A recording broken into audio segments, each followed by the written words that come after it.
Cowboy. JenniPurrt's on there. JenniPurrt. Wait, I'm tinkling. Wait. If you sprinkle when you tinkle, be a sweetie and wipe the seedy. Hey, we're late because of OP3. We've been waiting for him to come back. He's taking a long tinkle. A load of horse shit. I don't know what you're talking about.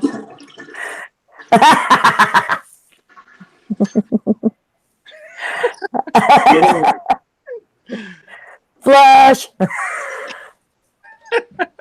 That sounded like one mighty powerful toilet right there, buddy. Mm-hmm. you know you're good friends with people when you sit on and you talk for hours on the phone and you go to the bathroom with them. I do that quite often with Cowboy. That's my office. Right on. Well, you guys got any plans for the 3-day weekend? Nothing committed. I've got my son, but I've got to work Saturday. Nothing committed, no. I've got my grandson Saturday and Sunday. And his sister. Weird is, so all the calls I made today, right, for work, start off, introduce myself, blah, blah, blah. And then right off the bat, like, so you got any plans for your 3-day weekend, right? Every call I made today, right? I got to be honest. Not one person I talked to had plans this weekend. What's the holiday? Memorial Day. But it's a 3-day weekend.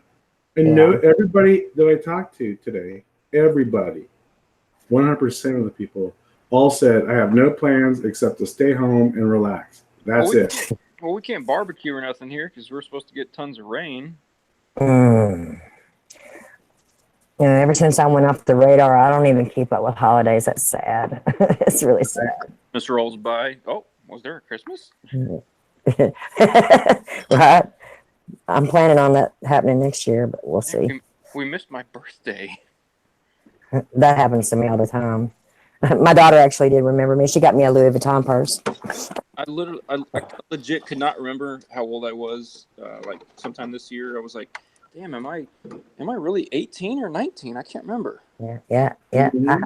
I turned 25. My husband says I'm the quarter because I refuse to grow a day older. Yeah, 25 times 2. Dang. Right. I'm a double quarter now. I'm a 50-cent piece. I'm supposed to respect my elders. Yep. Yeah, I'll be 2 bits. I'll be 2 bits in November. I'll pop out your closet and whoop you.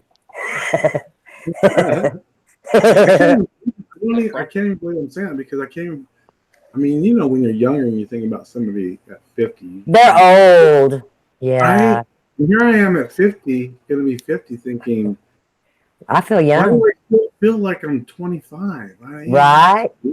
Like, my wife's only 2 years older than me, but I constantly give her crap talking about, like, does she remember what Lincoln was like? And $1. So do you call her Cougar? She robbed that cradle. Yep, 2 years. My husband's got me by 3 years. Of course, all of my guys have always been 3 years older. They've all been born in 66, and they've all been Virgos for some weird reason. You said all of your guys? Yep, the ones I've been with. Yep. I was widowed. You know, my first husband died when I was 19. Oh, damn. I'm sorry. Did not know that. Yep, car fell on him and killed him. And I had a 2-week-old baby and a 20-month-old baby. And I found him out in the yard like that. Oh, goodness. Yep. Well, let's not make this a downer chat. No. I'm not. I mean, it's all good. I mean, I've healed. I've healed. Yeah. Hi, Tina.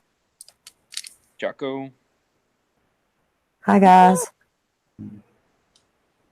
Yeah, it's weird because, like, for me, it's like every woman I've ever been with has been, except for 2, is a Pisces, and all their birthdays are like really close to each other, and they've all been my age. Oh, by the way, I saw something in Pisces because it popped up on my feed because we were looking at it that night, and it tells him Pisces, don't go there, don't believe his lies, don't go back. Mm-hmm. Mm-hmm. So I hope she's not a horoscope reader. She's not. No, she goes to church. Like she's deep into it. Yeah, that's good. I've My never God. really been. I've never been into them either. Like I said. So I wonder what they're referring to as far as that. The only thing I can think of would be like, which I told her the truth was like, yeah, I really don't want to really meet in person again right now. Like, let's start with just the phone. Yeah. Yeah. I'm not ready to meet in person. That's crazy how you look something up one time and then it just pops up on your feed, every time. Right? It's crazy. You know? All you and I. Cowboy, did I ever show you my my meme faces where I replicate some memes? See where Go look there. Let me click on you so that you stay up. you gotta show the Dolan Duck one too. Is that what was in Hangouts? Yep. Yeah. Yeah, it's cute. You're looking at my wood. Whoop whoop.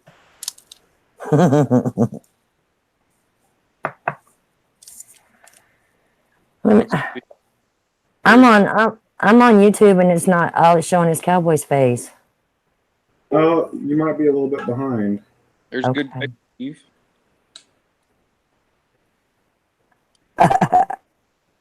I'll see it on Hangouts. I'm not presenting anything. Oh, you're putting it over here. Yeah. So people in the chat can't see I'm it. not presenting anything. Yeah, it came up on my Hangouts. I see it. Well, that's a big difference. There's good I guys. can't present that in the Hangouts. You can't. Why not? Oh. Yeah. You have to There you share go. your screen. Right? You'd have to share your screen. Yep. Yeah, I don't know how to do any of that stuff. I've never even done but one live stream, I think. And that was from my cell phone. That was from my cell phone. There's the overly attached girlfriend.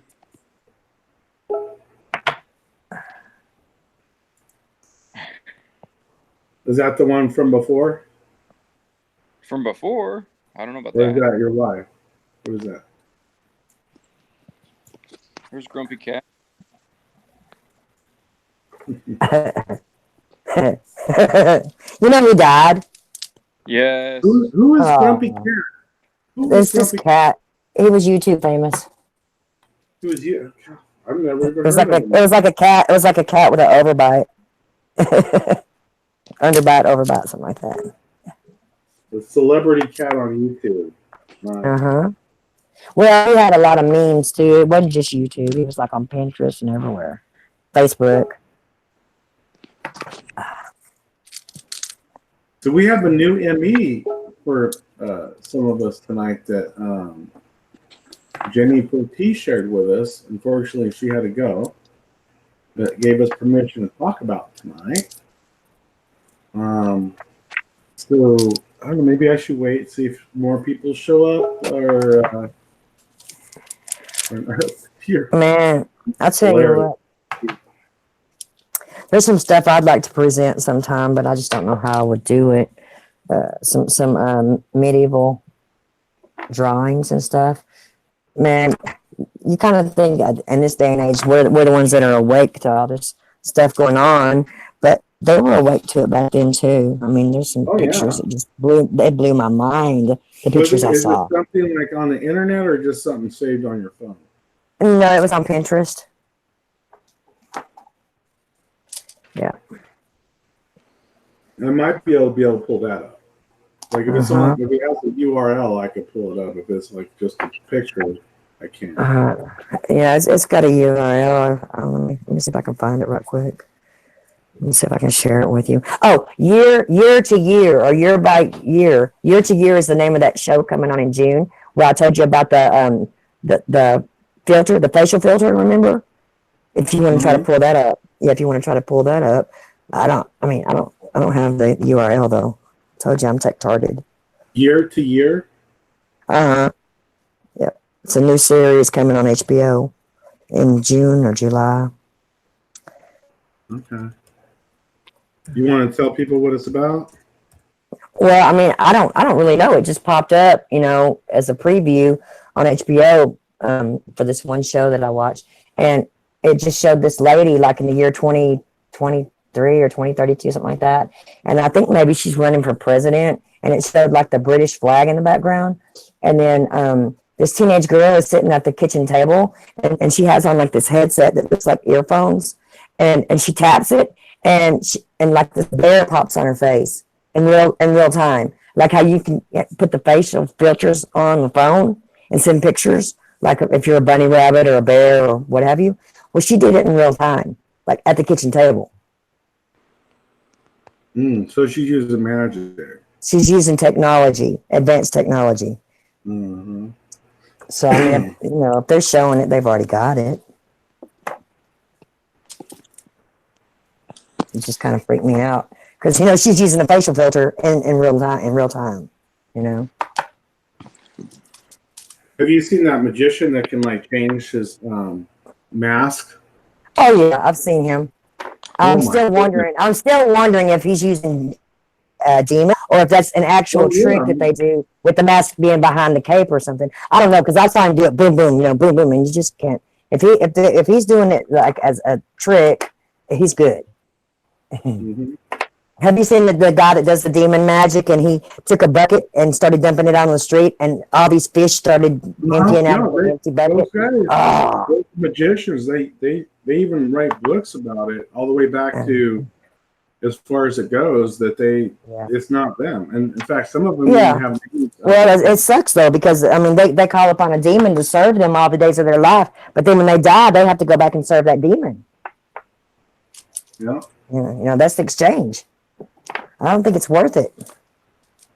Well, they do, because they think they get the money, just like the the singers and the movie stars and those. Well, yeah, that blew my mind when I found you have to be a black magic practitioner in order to even enter the Hollywood. Mm-hmm.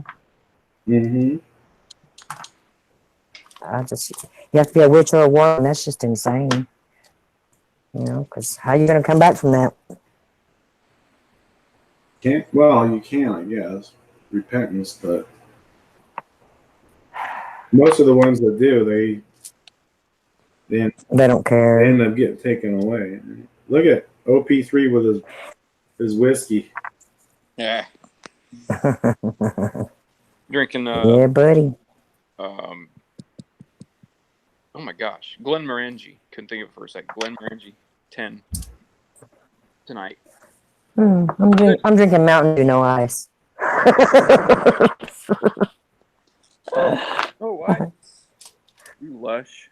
Huh? You're a lush. Mountain Dew, no ice. For real. So I guess since we're on the topic of drinking, I guess we'll ask everybody in the chat room that how do you remember Jose Cuervo? What? What's the word underneath Jose Cuervo on the bottom? Why don't you give them multiple choice? I don't like give them a hint. Multiple. Stocks in head. Give them a hint. Multiple choice. Rather than just come up with it, what they remember. Okay. And then, because when you give multiple choice, sometimes that could push an unsolicited response, putting bias. Yeah, putting an idea in their head. Okay. So, well, if you're not a drinker, you probably aren't going to be likely to remember it. Jocko might know then. Yeah.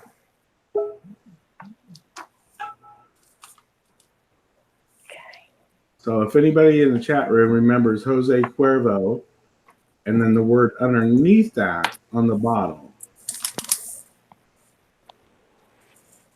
Jose Cuervo platypus. That's one of the options. Right. Mm-hmm. So what could it be? Shoulda, woulda, coulda. Ooh. My so brother. Nicaragua. Maybe nobody remembers, and if nobody remembers, then it's not really worth talking about. It's an ME. It's an ME for me for sure. Jose Cuervo, Argentina. No. I'm dumb. Forgive me. Is it plato or oro? Plata. Plata o plumo. Money or bullets. So I guess nobody in the chat room's ever drank from Jose Cuervo. I don't know. I thought Jose Cuervo was pretty popular. Guess not. You know what I like to you know what I like to drink for real? I like to get peach brandy and mix it with peach Neha. Billy. So that sounds good. It is good because you can't even tell you're drinking until you stand up. So I guess I'll just say what the ME is for me anyway. So I remember Jose Cuervo Gold, right? I remember the word gold written out underneath it. So apparently it's never been Jose Cuervo Gold. It's Jose Cuervo Especial. Especial, yeah. Which when that was brought up, I don't ever remember it being Especial. I do. I remember. I remember Especial being a different, a whole different bottle than the gold. Okay, those were two different ones. That's how I remember it. Okay, just saying. OP, you cracked me up, man. I got that piece of gold over the last weekend when I was doing my metal detecting seeded hunt. I was just comparing the color to the actual Patron gold. Yeah, it's kind of gold. Patron. Yeah, I like Cazadores, the one that has the deer on it. That's a good agave tequila right there. Yeah, I think you're when you said that about the Especial, like it was like you have like different Bacardis, right? You got your different levels, right? So Jose Cuervo Gold, and then the Especial would have been like the higher, right? Like that's what just my opinion. But apparently my husband around quick. Apparently now, and there's no bottles that actually have the word gold underneath Jose Cuervo. There are bottles that say gold on like a very small on the label, but not. I'll be right back. Like I remember. Hey Jesse. Look at OP. Jesse. He's got his own. What is that? You got the lock that you got to put your finger on it. Yeah. Did you see it? Yeah. Yeah. It's a serious man cave.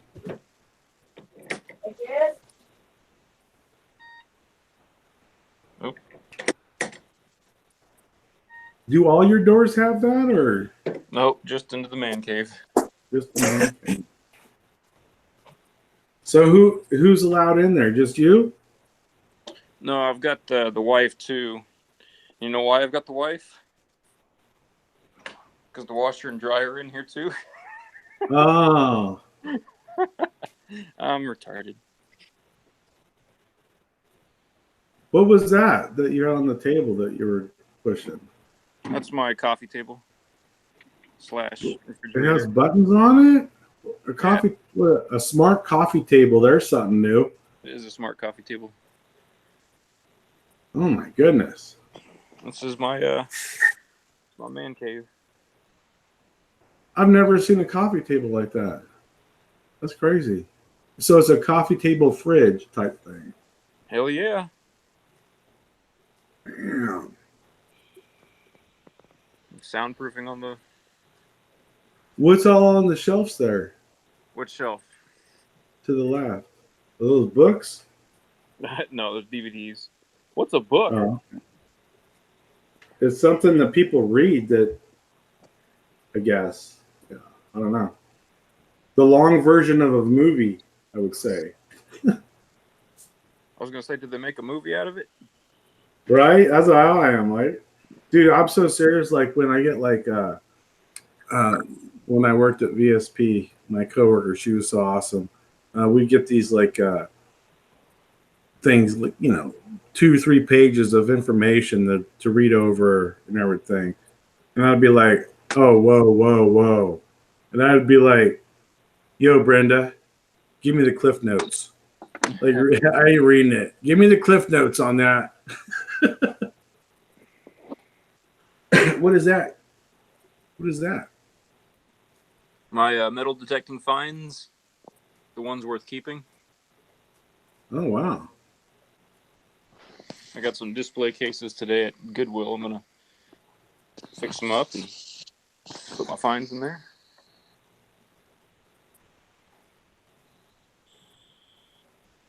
You got anything worth money there, like that you found? Yeah. Nothing I can retire off of, but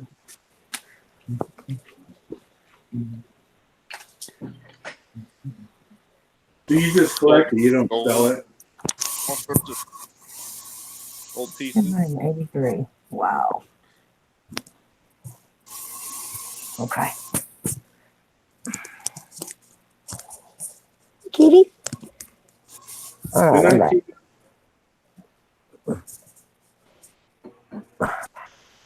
Where are we going? Oh, Jocko's leaving. Mate. No, Tina's leaving.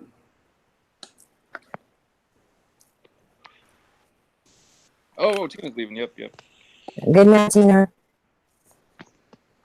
Bye. Have a great time. Glad you stopped by, sweetie.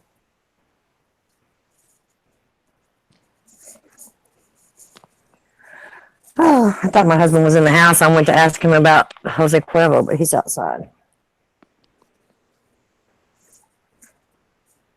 Check Kit Kat. Jenny posting a pic. That hair, though. Oh my goodness.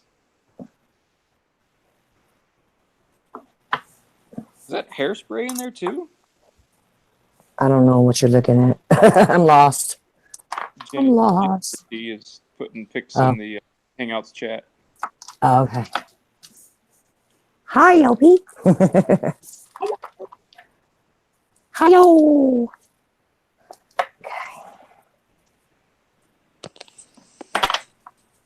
I thought she was going to bed. She's a freaking liar. Little sneaky girl. She just didn't want to talk about her image. What do you do for fun, honey Ann? I don't want to have fun. Y'all are my fun. No, I paint a lot. And have you ever heard of dragon's eyes? Heard of dragons? What? Dragon's eyes? I paint a lot of dragon's eyes. Oh, I've heard of dragon's tears. Those are those little crystal things that you find on the toilet tank of every chick's house. No. These are dragon's eyes. It's another. It's just some way to express myself, you know. That's awesome. Can you I'll do it. show any of your paintings? Can I what? Can you show any of your paintings? Yeah, I'm not really talented. I'm a poet. Wasn't it you and I that said we were both a published poet? You and I both had a poem published. Was it you? It was. I did have a haiku published somewhere way back in the day. I think it was in the 6th grade, 5th grade, something like that. But I think it was you and I that were discussing that. We entered like a contest, and we had our poems published in a book, like through Disney or something. I don't know if it was you or not. One of the people. Yeah, I remember. They're written than I spoke, but no, I haven't had anything published. Okay, because there was one guy that I used to talk to a lot in Dan's chat, and he was actually published as well, but I thought it was you. I don't remember who it was then. And I used to do a lot of poetry, but I never had the hand for art. And I don't know, something happened, and I got a block, and I wasn't able to write poetry anymore. And so I said, you know, my mother can paint, she can draw, she's really talented. And one day I said, F it, I'm going to paint. So I just went and bought some canvases and paintbrushes and just started painting. Now my paintings are more juvenile, you know. I mean, it's not like I can paint you a Birmingham. I can't paint you a Birmingham or anything, you know. Mhm. But you know, Okay. it's just a means of expression. I'm trying to get back to the stupid Hangouts, and you know, every time I go back to it, it says you're already in the call, and then I click OK, and it takes me over to our Hangouts chat, not to the YouTube, so I Okay. can get back to my. How do I get back to to y'all where I can like unmute myself or turn my camera on or off? There should be a large circle with your picture, your profile Yeah. picture. You just tap that once. Well, it won't let me though. I mean, when I do that, it takes me back to Hangouts. It does that to me every time. You know, whenever, like right now where it says live and it shows our avatars. Okay. On top of all that, I've got a message that says you're already in the call. So when I click that, it takes me back to Hangouts. It's so strange. Just tap around the screen, I guess. I don't know. Yeah, I mean, just don't even get it. Why it won't let me back in? It won't let me back in. Usually I have to hang up and get off the call and come back in for the screen to correct itself. It's really weird. I've got a favorite poem I go back to. I usually write it down whenever I can with a black Sharpie. Uh-huh. It's here I sit all broken hearted, tried to shit but only farted. Later on I took a shit, tried to fart and shit my pants. Oh God. You'll find That's that on several lovely. bathroom walls. That's lovely. I've heard your poetry, and you're pretty awesome in your own right. Here's here's what I wrote not too long ago. Let me see. Oh, since I can't get back to my screen. Okay. Let me open it. Okay. Let's see here. I pray that the mass confusion of a nation doesn't become a delusion, that in that delusion I fall. Again, I say confusion creating mass delusion takes an ugly shape, which is madness, causing the masses to fall. Hear, O man, our call. Come out of it all. If you have eyes to see and ears to hear, then hear this call. Wake up, before it's too late, and we all fall. That's all. I love my fellow man, each and every one of you all. Come out of it. Wake up, wake up. Be blessed, O man. Hear God's final call. Be a watcher on the wall. Oh wow. That's one of my poems. Yeah. Is that just like come to you, or do you like it? Yeah, that's just a poem that I wrote. It just came to me a while back ago. No, maybe I think it was maybe a month ago that I wrote that. Yeah. But did you hear the one I sent to Dan on? Yeah, I heard Dan read it. It cracked my ass up. It was freaking hilarious, and it was so it was awesome. I write a lot of poems like that too, but not so dirty. I'll pull that one up again real quick. Yeah, that Mandela Effect poem was awesome. He didn't read it right though. No, he didn't want to read the cuss words, and I don't know why, because he cusses all the time. I put you want to hear it? Yeah. Read it at the right time, if I remember. It's hilarious. It was 2 years ago when my shit hit the fan. I reached for a Coke and I looked at the can. The cola was joined to the Coke with a dot instead of a squiggly. I shit you not. I lost the tube and typed Coke in the bar. That logo had changed. I just knew in my heart. Soon I had found the Mandela Effect. My mind and my sanity would forever be wrecked. The bears I had known from back as a kid were no longer authored by the couple that did. The Stan and the Jan weren't Stein but now Stain. What the fuck was now going on with my brain? Jiffy's no Jiff, who the hell misspelled tunes? Fruit has 2 loops. Who's this chick that thing Broom? I looked at my shoes and some Skechers looked sketch. Even my cereal Captain Crunch didn't check. I fell in that hole and I never climbed out. This research has left my sex life a drought. Autocorrect suck the fattest of dicks. None of this resonates with my chick. Logos and buildings and history had changed. Luckily, I found a family so strange. Some guy named Dan had it worse than me. This dude thought Legos had 2 fucking G's. I offered my talents fixing this reality shit. Dan obliged and I got the bit. I shop it all back to how we never forgot. JCPenney and Ford, even Mona Lisa, that twat. I found my niche helping you guys and Dan, all because I freaked out on a can. Dan, you're inspiring. Keep doing what you do, but how about compilation video too? I love that poem. I love it. That's just all so true. That's awesome. Yeah, it is. That was in response to who's that one chick that Vivian? Dan, the one that sang on camera or on. I don't know. I don't know. I remember Vivian writes a lot of poems. Truths, I'll set you. That's free. Vivian. Yeah, that's Vivian. She poemed on there, and it went on forever. And I sent Dan an email, and I was like, I can poem too. Yeah, she's selling her stuff now. What she said. So many cents a poem or something. I don't know. So how long does it take you to write something like that? Because that's just I can't do shit like that at all. That just comes. It flows, don't it? 20 minutes. Yeah. Pops. Yeah. Whenever I get the whenever I get the urge to write a poem, it just flows. It just comes out. Boom. Sometimes I can write 10 or 15 in one night. Sometimes, takes me all night to write one. Dang. Yeah. It just depends on, I guess, the mood. What demons inspiring me? What demons are inspiring me? Kidding. Have both of you always been able to write like that? Yeah. I always say that I'm better written than I am spoken, because like when I speak, I can't go back and edit my speech, So, but when I'm writing, I can stop and backspace and edit and all that, and I can pick the right words. So. I just find it easier to flow when I write. That's why I really enjoyed my philosophy class and my psychology class, because I would write some papers on there that just got nothing less than a 98, and I really enjoyed that. Like, he wrote some good reviews of my stuff on my papers. Let me ask you this: are you guys, either of you, good at math? I'm decent at math. The simple stuff usually screws with me. It's the hard stuff that I can get down. Because it seems like I don't know. Usually, like writing an essay,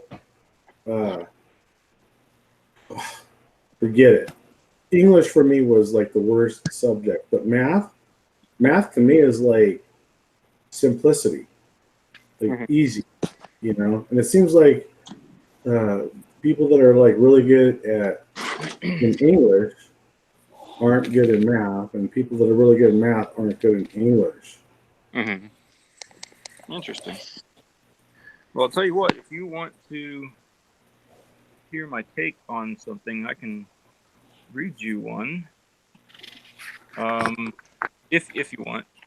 Yeah, go for it, brother. I'll give you some options. I gotta find them real quick. Let's see here. Let me get into Hangouts. Wait, that's my ugly mug. Okay. And I can't read worth crap. I mean, as far as like retaining, like if I try to read a book, I mean, I'll get like halfway through a page and my mind is already somewhere else. And I don't even remember what I just read. But like my mind just drifts, goes. Yeah. I've got one called A Sense of Freedom, which is basically figuring out reality through your 5 senses. I've got Knowledge, the study of epistemology. I know not what I know. I've got Truth. How do you know what is true? I've got Ethics. I call it How Loud is Your Jiminy Cricket? I've got what the hell is this? Politics? Political title? I don't remember that one. Hey, listen to this right quick. Your red hair is like fire. It reminds me of January embers. Every time I see your smile, my heart surrenders. When I first saw you, I felt the heat, and I knew this cold heart um, would never again have to roam. In the warmth of your fire, I'm home. Hmm. uh, That's your husband? no, it's just an old one that I wrote. I've It's got real one called old. God, a Reasonable Necessity, and Life, Practically Meaningful. Are those all your papers from school? Yeah. Wow. Shoot. All my stuff burned up in the fire. I lost everything. I kept them because they're some of my best work. Wow. I love poetry. It's, some people get pretty deep with their meaning of the words. You can't pull that shit out of a magician's hat. I'll tell you that much. Cowboy, is there one you'd like to hear? Well, you know what? What is real? What is real? What is real? Let the lady choose here. What is the young lady? Let's see.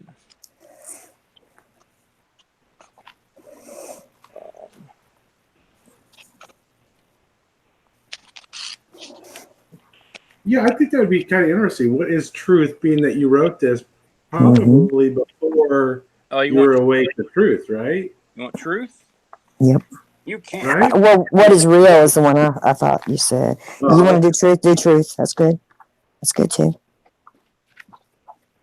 It'd be interesting to see what his thoughts on what is truth, being that now he's part of a truth community, right? Yeah. And then when he wrote this, he wasn't part of the truth community, and probably was where I was, as asleep as they can be. What year was all this? Was this your college paperwork? 2014. Wow. Were you awake then? No. All right. Okay. What's that? No. Were you awake? Oh no, not then. Yeah. I think in 14 I was awake to some things, but I wasn't aware that it was Mandela. You know what I mean? Right. In I saw oddities around me. I was more like a Alex Jones awake type thing. Well, in 2012, honestly, the Maya shit, that's whenever those stars or whatever they are began to appear in the night sky for me. And they've been there every night since. You know, they show up and then. All right, go ahead, OP. I'm relighting a stogie or lighting a new one. Okay. What day were you? I remember the actual date. September 23rd, 2015 is when fully went into awake mode syndrome. Where before December. I was 2015. For me, it was 2015. December 3rd, 2015. Uh-huh. Do you know that I've come across other people without knowing my date that have said the same exact date as me? Same date. I remember that. It blew your mind. Blew my mind. Mm-hmm. And I thought, well, did you hear me say that on another stream? And I'm like, no, this is the day I was like, wow, okay. Mm-hmm. That's interesting. That says a lot, right? That it does. Something happened on that day. Something happened on that day, you know, to I don't know. Something happened. Mm-hmm. You know, at least U.S. wide, you know. Mm-hmm. I don't know. All right, go ahead, OP. Okay. He was lighting his stogie. I put, the title was Truth, to Each Their Own. There once was a man named Frank who was interested in repainting the outside of his house red. Not realizing that females have the ultimate say in color choices, Frank consulted his best friend Lloyd. Frank showed Lloyd 2 different reds he saw in a magazine and asked which he favored. Unbeknownst to Frank, Lloyd was colorblind. To make matters more confusing, neither did Lloyd. Lloyd told Frank, "That's not red, that's gray." Frank, of course, asserted that Lloyd was mistaken and the colors were clearly shades of red. Frank regarded himself as a fairly scientific man and thought he could win the argument by taking the pages of the magazine to Home Depot to have their machine scan them. The machine whirred, buzzed, and onto the screen came the words red ochre and crimson sunset. Lloyd was aghast with the results and turned to query the first random shopper. Lloyd basically accosted a young African-American male, yelling, "Quick, tell me what color this is." The man, who only spoke Swahili, replied, translated for you, the reader, of course, "I do not speak English, but the words on the screen are merely symbols to me. Plus, we only have one word for lighter colors and one for the darker ones." Confused, Lloyd questioned another customer, a female this time. "What color is this?" The woman was a renowned feminist who retorted, "Early English males deemed the color be called red when first translated from ancient Greek, but we women feel it's time we rewrite the dictionary with a woman's ideas and call this color blue."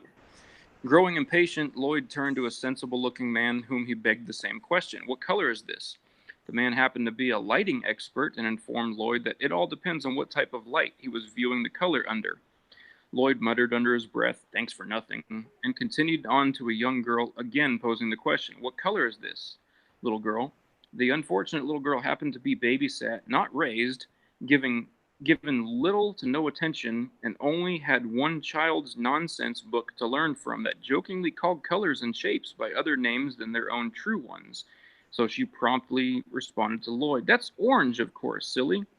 Frank was just as flabbergasted as Lloyd at this point and decided to settle this once and for all. Frank assembled all 45 of Home Depot's staff and asked one last time, "What color is this?"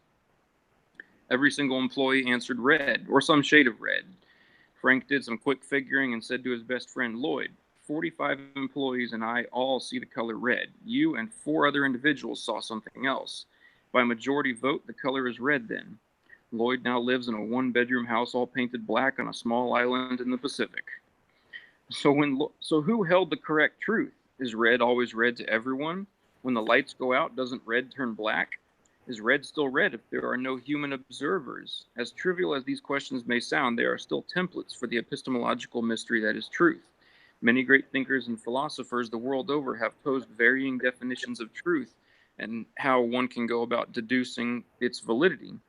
But is truth something capable of being found? Is it even worthy of bickering over, as deflationists postulate? Here are a few of the basic stances on truth in this author's attempt to illuminate the relativity to each individual.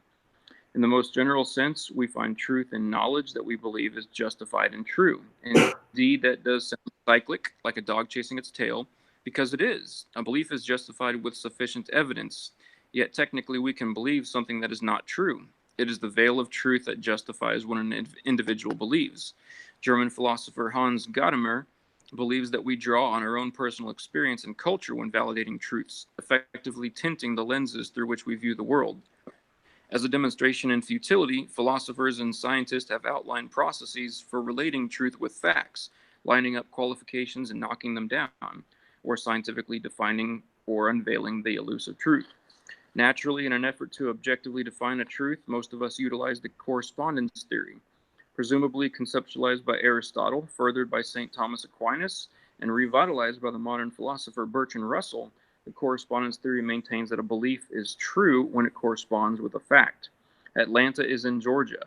The U.S. won the Second World War by dropping nuclear weapons on the cities of Hiroshima and Nagasaki. White light is made up of all the colors of the spectrum. For Russell and many, truth may be found when a belief corresponds with a fact. Ultimately, though, the wind powering the sails of the correspondence theory is the assumption that there lies a realm where facts exist separate from human interaction. If we can't know this outside world, then isn't the correspondence theory putting truth forever out of reach? Also, if an object has always reflected the light waves at around 650 nanometers, the process that gives us red, then what does the term red have to do with adding truth to a statement? Isn't red a purely man-made designation? Another theory that attempts to define truth is the coherence theory. This methodology attempts to reword the correspondence theory, making its process more complex, while further generalizing the qualifications. The coherence theory holds that truth is a property of a related group of consistent beliefs. To use the coherence theory, one only needs to see if a statement fits in with other statements as they see true. Math and geometry are classic examples of the coherence theory in action. Basic known foundations of math give rise to more and more complex facts and solutions. Working a tough math problem involves working backwards, applying more and more generalized factual mathematical statements. According to the coherence theory, an event as simple as seeing a semi-truck colliding with a small car, rendering it unrecognizable, still requires the personal acknowledgement of several additional arbitrary truths. The witness to the accident believes that a semi is capable of winning in an accident with a smaller car because, according to the physics they've learned, it makes sense. They believe that they did in fact see it happen because they saw it with their eyes and heard it with their ears, two senses that have logically provided them with reliable observations in the past. Therefore, it would be folly to think that they were failing the person now. Coherence theory falls apart when acknowledging that there is no distinguishing between consistent truth and consistent error. Lloyd consistently saw gray his entire life. Never once did his eyes fail to show him gray up until his debacle with Frank, so Lloyd never thought to question his accuracy of sight and color recognition. The early worldview that embraced the geocentric universe had no legitimate reason to switch to any other viewpoint, let alone a heliocentric one. The Earth at the center of the universe fell into most everyone's current relevant beliefs. It cohered to the culturally accepted norm, although idiotically wrong and untrue. Perhaps truth can come from useful practical application rather than a futile search via cold facts. The pragmatic theory of truth holds that truth comes from a belief that works and is useful. Pragmatists believe that truth is measured by its relation to consequences, and that pragmatic truth can extend to making accurate predictions and achieving pleasing results. To a pragmatist, there is no absolute unchanging truth. Pioneer pragmatist William James asserted that we do not base truth on a comparison of a statement with some objective external reality, nor is it based on coherence with other beliefs. For James, truth depended on the practical difference it made. Although pragmatism does allow for a geocentric universe, as that was the practical application at the time, it still does not discern falsities from truth. Pragmatic theory merely allows its followers to believe whatever suits their interests at the time. There exists a distinction between truth and justification, yet the application of pragmatic truth makes the two identical. This sits uneasy among critics of the theory as an epistemological search for justifiable truth becomes halted once any theory inserted passes for useful. It is by this mindset that people believed comets were harbingers of doom, or bloodletting was a proper medical technique, or sodomy with boys was an acceptable practice in the days of Gilgamesh. For some, none of these three competing theories paint an all-encompassing picture of truth. Some argue that each individual theory only shines a small yet important light on truth, and we technically should pull from all three. If something corresponds with a known fact, coheres with our beliefs, and has relatable practical value, then, and only then, are we shown the truth. But isn't this attempt at complementation merely dodging the inherent failure to produce an irrefutable truth when the two competing theories disagree? Maybe we can find some solace in truth through careful scientific observation. Long since science has broken the influential shackles of religious institutional dominance, it had become, forgive the pun, the holy grail of truth-seeking. When a controlled experiment yields repeatable results, can't one say that it is true that the results should be expected? Through science, truth seems to play a cause and effect role. But does science satisfy the epistemological test succinctly? Of the three prominent branches of scientific truth-seeking, the instrumentalist view and the realist view are two sides of the same coin. Both viewpoints aim to explain what reality is really like, however the methodologies practiced vary. An instrumentalist uses science to make accurate predictions, effectively inventing truths, while the realist discovers them. A realist feels that the material world contains definite properties within a definite structure. A realist's job is to uncover the underlying truths, while the instrumentalists work towards satisfying human needs. The third generally accepted scientific take on truth, originally theorized by the philosopher Thomas Kuhn, is called conceptual relativism. Piggybacking the coherence view, conceptual relativism argues that for a theory to be true, it must indeed fit in with other accepted truths. However, only a committee of learned scientists may be the legitimate keepers of those other accepted truths.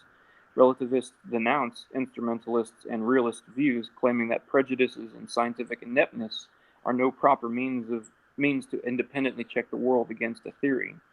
In a sense, this aloof viewpoint elevates the status of certain scientists and somehow disallows commoners from making any contributions. Although science seems like the least biased candidate for truth-seeking, at the most basic level it is flawed. It is a flawed means of labeling or discovering truth for a few reasons. Flawed humans pioneer and guide it. There are no pure controls, free from contamination, conducted perfectly. One would have to operate in a laboratory that exists only in Plato's theory of forms. And it would seem for some scientific claim to be truthful, it would have to occur 100% of the time, in every setting, under any condition, and science just cannot make those claims. Even if this author told you he held the correct truth, would you likely believe him? Or would you listen and weigh it against what you personally believe? Would you see if it fits in with other accepted truths? Wouldn't you judge its practicality and application in your life? The inner scientist in you would check it for incredulous claims. If the author's claim of truth closely mirrored another's, wouldn't you look it up to see if it corresponded with the previous view? In short, we all subconsciously cherry-pick our methods of scrutinizing truths, just as when we were all teenagers, and bless our parents' hearts, they told us how life was going to be. We just had to see for ourselves. There could be thousands of ways of ascertaining the truth, but in the end, to each their own. The end. That was absolutely freaking amazing. You touched on so many things in there. I'm blown away. So many things that I took out of that. I mean, for you to write that before you even were awake shows that you were awake, as many of us were, without realizing we were awake, right? Why we always felt different as a common thread. But that's amazing. It really is. And the scientist and realism part really was one that captured me.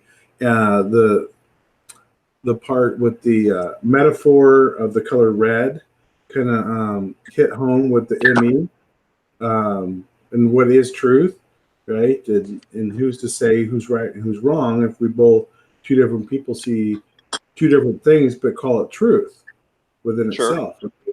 But if you look at the scientist and the realism, I thought that was really stood out, because everything that you, in growing up and everything, is scientists say, right? And if you come across anybody that is follows that scientist's religion in their way, not even knowing it's a religion, is that they believe scientists are always right because they actually are the ones that use solid proof, when in fact it's a theory.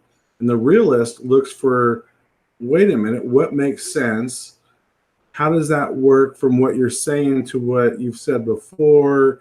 How does it work in what I know, what I've experienced in my life? And does that actually come out to an understanding that it's fact, truth, or not? Mm-hmm. Man, I tell you, man, that's amazing. Well, thank really you. I really like writing, and I feel I say it over and over again. I think I get more out when I write it down than when I speak it. So, what is your take, honey? I think I put it deep. Me now? Can you hear me now? Yeah. Yep. Okay. It just shows the depth of his mind. I mean, it goes pretty deep, you know. My phone's acting real. Am I muted or am I unmuted? You're unmuted now. Okay. Because it keeps showing my camera, and I'm not touching my phone. Yeah, my phone's sitting down. It's weird. I don't know what's going on. Yeah, it really shows the depth of somebody's mind, and it does. It also shows we kind of basically create our own reality. We live in our own reality. Like I always say, I'm in this bubble. Well, that's a whole. It's the only way I can survive. That reality. That's a whole other paper. Well, you know what I mean. It's just that for me, that's how it is. It's pretty deep, though. Did you get an A on that? You better have. OP3. Yeah. Did you get an A on that OP3? I'm loaded. I don't know what's going on. Everything's buffering. Hangout. I put the link in the Hangout for you, girl. Okay. She wants to come on. Yeah, I got an A on that. Sorry, I was tinkling. So, You know what? I actually went and looked up like what happened on September 23rd, 2015. Just curious why so many people on that day, right? And there's only one thing that I seen that kind of stood out. Pope Francis makes his first ever visit to the United States and becomes the third to visit the White House, and an official welcome ceremony by Barack Obama, lightning from above. So that was and held mass. Yet we know that Obama's not a believer, but that was the only thing that stood out. So Pope Francis actually, you got the false prophet, and some say Obama the Antichrist. Who knows? But that's the only thing that happened on the 23rd that I could see. That I don't understand what stood out on the day, other than did CERN do anything on that day? I don't know. But that, you know what? I got just sidetracked. But man, OP3, that was amazing, dude. Really, absolutely mind blowing. Cowboy. I seem to recall on that day CERN had shut down. You know, on the 23rd, I think they fired it up or they shut it down. One of the two. They might have fired up a day. Well, here's something weird. I just looked it up. It said, prepare to freak out. CERN, September 23rd, 2015 connection. Huh. So this is actually somebody that actually wrote it. So this something happened on September 23rd. And there's a whole article on this. I kind of recall that they maybe fired up, you know, with more power. You know, that they used more power that day. That, you know, I don't know. It's just a faint memory. Hmm. You have to look that up, you know. Don't trust me. You know I am. I'm not a BSer. If I know it, I'll tell you I know it. But if I'm not sure, I'll tell you. You better go do some research on that. Yeah. Not ready to go down that rabbit hole. Yeah. So you guys want to hear another one of OP3s? I think that Honey wanted to hear the what was the one you wanted, Honey? Reality. Yeah. No, You guys want to hear another one? Oh my gosh, don't I sound like OP3? Did you hear that?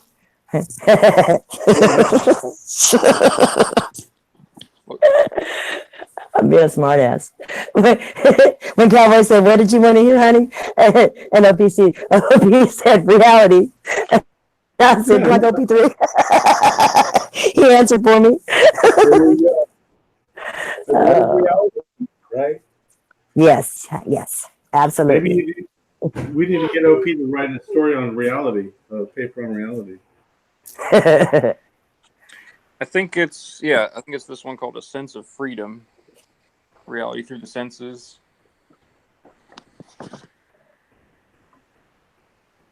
Hang on.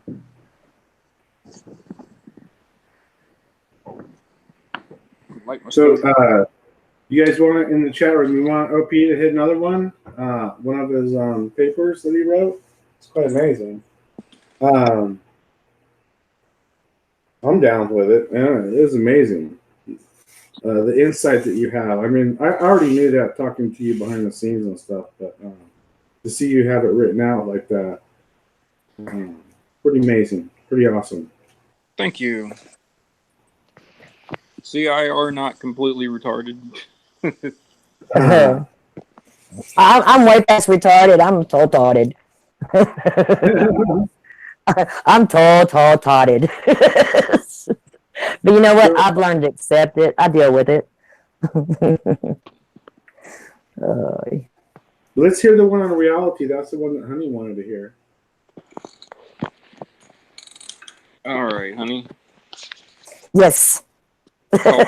Here. Go ahead. I call it A Sense of Freedom. It has been said that oh shit, hang on. Plug my phone in. I talk too much.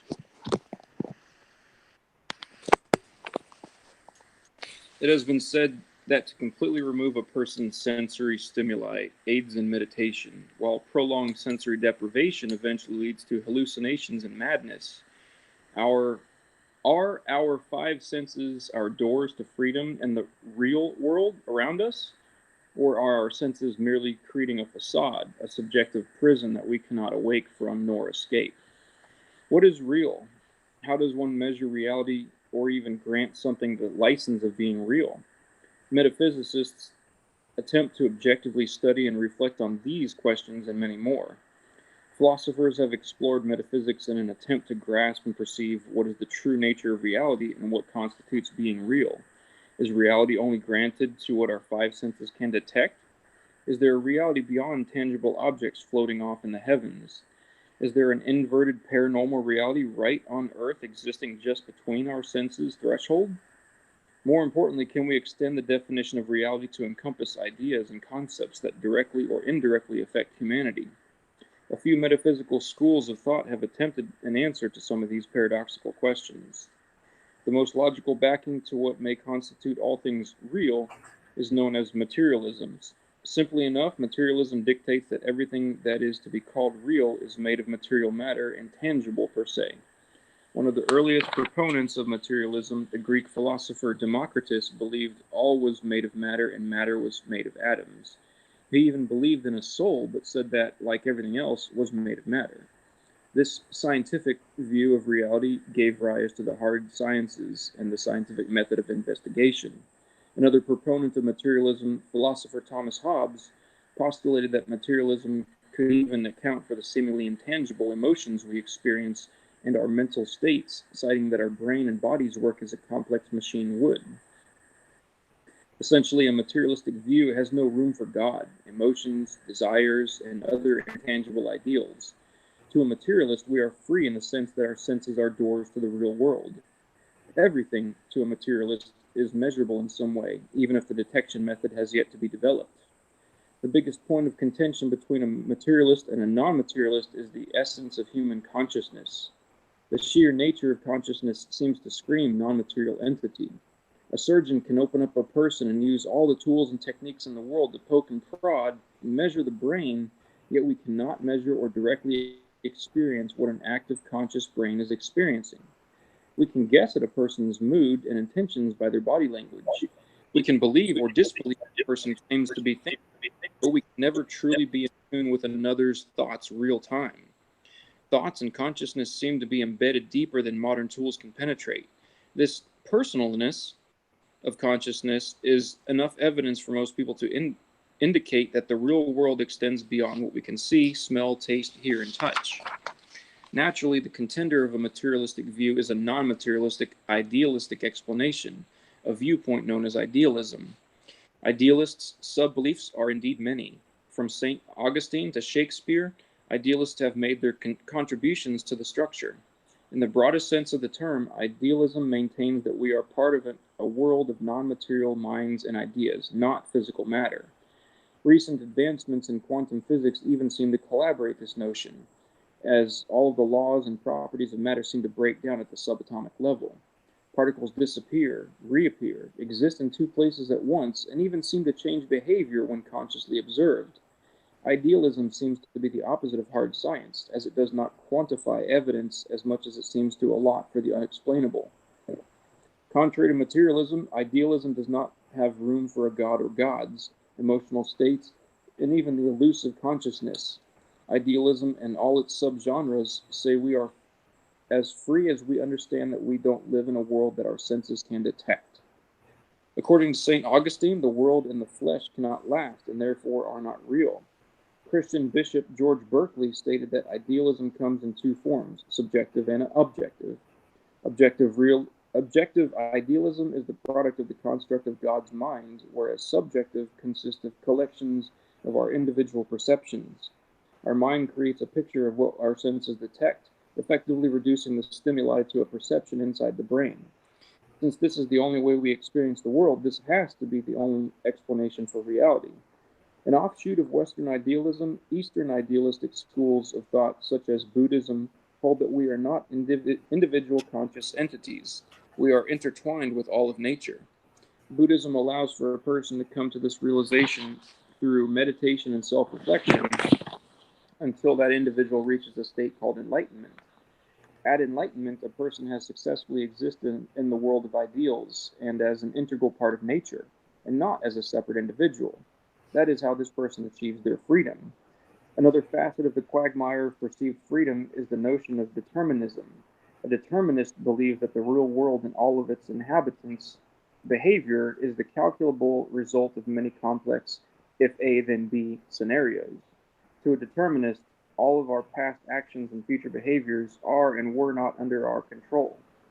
We behave according to environmental cues and equations where the end result is hypothetically a predictable world given all of the necessary laws. Materialism and determinism share the same cornerstone, cause and effect. Because one thing leads to another, both materialism and determinism claim they can account for biological and psychological processes. The scientific laws of the universe are revered and held in the highest esteem, as they are our instruction manual for nature and humanity.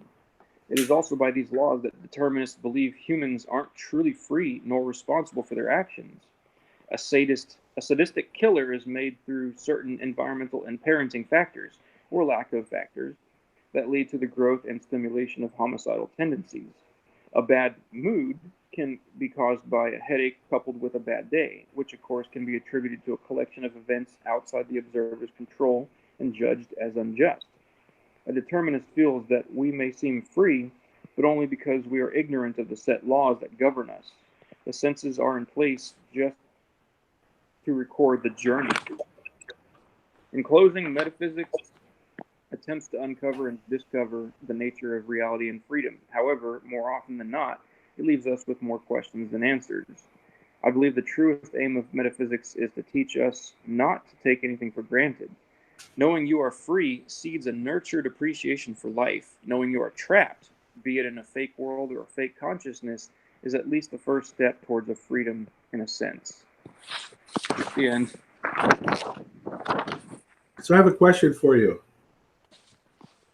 Is this Wow. something that you just is in within you, or is this like something that you researched and are using this based off of things that you're? No, you'll hear me quoting different philosophers and everything because I had to have a certain amount of citations throughout the paper, because it's a paper. It's not just me talking out my ass. Did you have to read it, OP?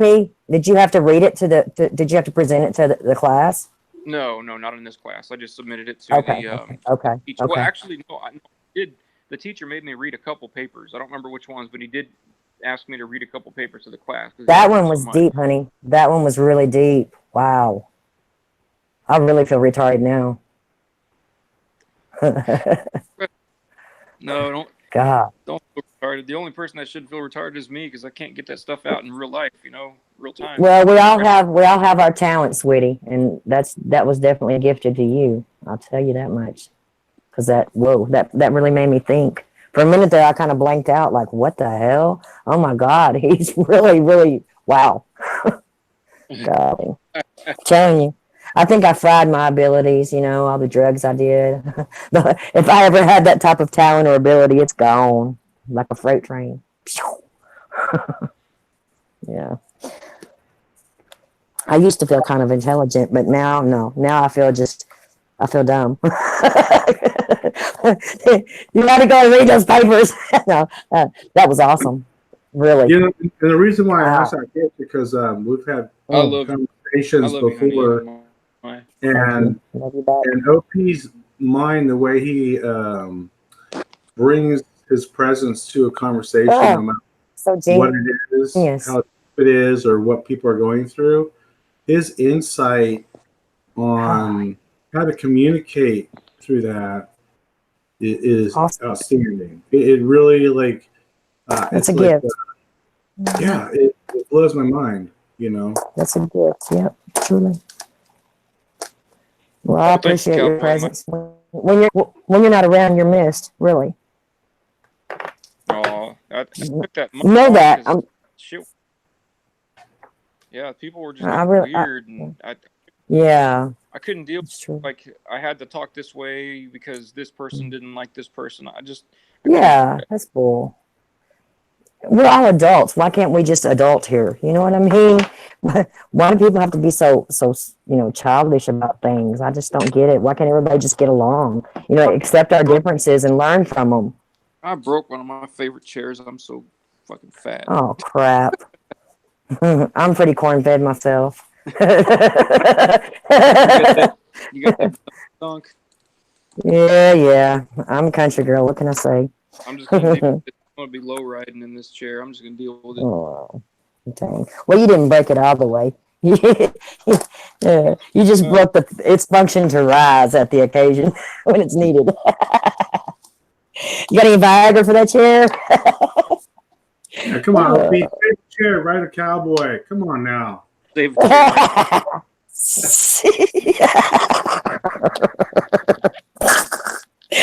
That was an inside joke. Get this chair's going in the trash. I'm about to. Oh, darn it! Fucking like 10 more. Yeah, it's time for an upgrade, buddy. It wasn't you; it was the chair. The chair couldn't take your intelligence either. See? And don't start with that. that chair said, "I'm just too cheap and dumb for this man. I got to get out of here. He needs an upgrade to something a little bit more expensive." Y'all gonna give me a hit. I just knew that I had to write. I knew I had to write and get it. That's what I did. Yeah, but we're not trying to give you a big head. We're real. I mean, I'll be honest with you. Like, I wish I can articulate what my mind thinks like you're able to. I can't. To me, it's like I can't get the word. I can't find the words or the terms to express what I think or how I think. In our mind, it sounds good. It sounds clear and defined. But trying to get it from the mind to the mouth, into sound, it just doesn't work that way. Yeah, honey and I we have that same problem. It's like, and then when it comes out of my mouth, it's like that, and I'm getting the reaction. I'm like, whoa, that's not. Wait, that's not what I meant. Yeah, it didn't come out right. Feeling? What the heck? Yeah. Insert foot in mouth. Right? Yeah. So true. Irritating. Maybe it has something to do with all the cocaine. Back in the day, maybe it did something to the way our brains fire. I don't know. Mystery Fried wrote a paper on the existence of God, a woman's right to abortion, and the brain of the bat theory. I've never heard of the brain of the bat theory. Can you expound on that a little bit, brother or sister? Cool. Mystery Fried, brother. He's our brother. He's a guy.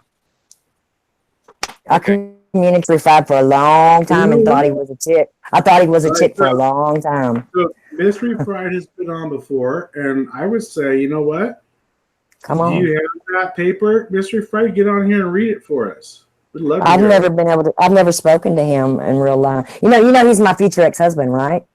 Honestly. You guys to talk to each other. We'll swap. Honestly. We'll swap papers because I've got that one called God of Reasonable Necessity. He is my future ex-husband. He's not that far down the road from me either. I think he's in Arkansas. Yeah, let's get Mystery Fried on here and have him read his paper. I'd love to hear it. And me too. That'd be awesome. Jocko, I am a retard.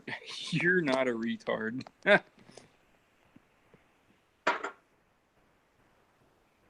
Mystery Fried, you want to come on, brother? You need your paper? Can you see these? Can you see these OP3? These are the dragon's eyes that I paint. See? Are you posting them in the Hangouts? No, it's right here on my camera. Oh, hang on. Don't change it. Okay. I just see your. Oh, no, now that I can see them, kind of. Okay. Move the camera really slowly over them. Okay. Let me go in close, and you can see better. See. Some of them are real shiny. Oh my goodness, those are crazy looking. Yeah, it's my art that I like to do. Let's see. ones that aren't real shiny, maybe you can see them. And then I've got some that I did like of Marilyn Monroe. Can you see her? This is like that's a different face there. Let's see. Oh, I did kind of see her. It keeps switching between your face and the video. Oh, I don't know why my camera's jacked up. Oh wow, I see her. So is that something you paint, or do you like put a picture? picture? Yeah, I paint those. Yeah. And then those eye slits. Those eye slits. Yeah. Eyes. They look like the forbidden vaginas or something. Yeah. Okay. Wait a minute. Let me see if I can get this. Okay. Can you? Let me step back so you can see this. This is one of my paintings right here. See it? It's a little blurry. It's It's in potato cam. Okay. Oh, you can't see that. Oh, that's beautiful. That's really okay. Cool. Wait. See, I'm not real. Okay. Look. See, I can't paint you a Birmingham, but this is the kind of stuff I paint. See? I've got a tree in my front yard that produces a bloom just like that large bathroom painting of yours. Yeah. I think it's called okay. Here's some more. Let's see, and then like this one. See, I'm not real good, but it's just fun. Oh, you do just fine. Yeah, it's fun. Like I said, I'm not really talented, but hey. I'd buy them. You selling any? Well, no. I actually have. I have one time I was commissioned to paint a tree kind of similar to the one that's on the wall up there, and I only made like $120 off of it. But hey, it was fun, you know.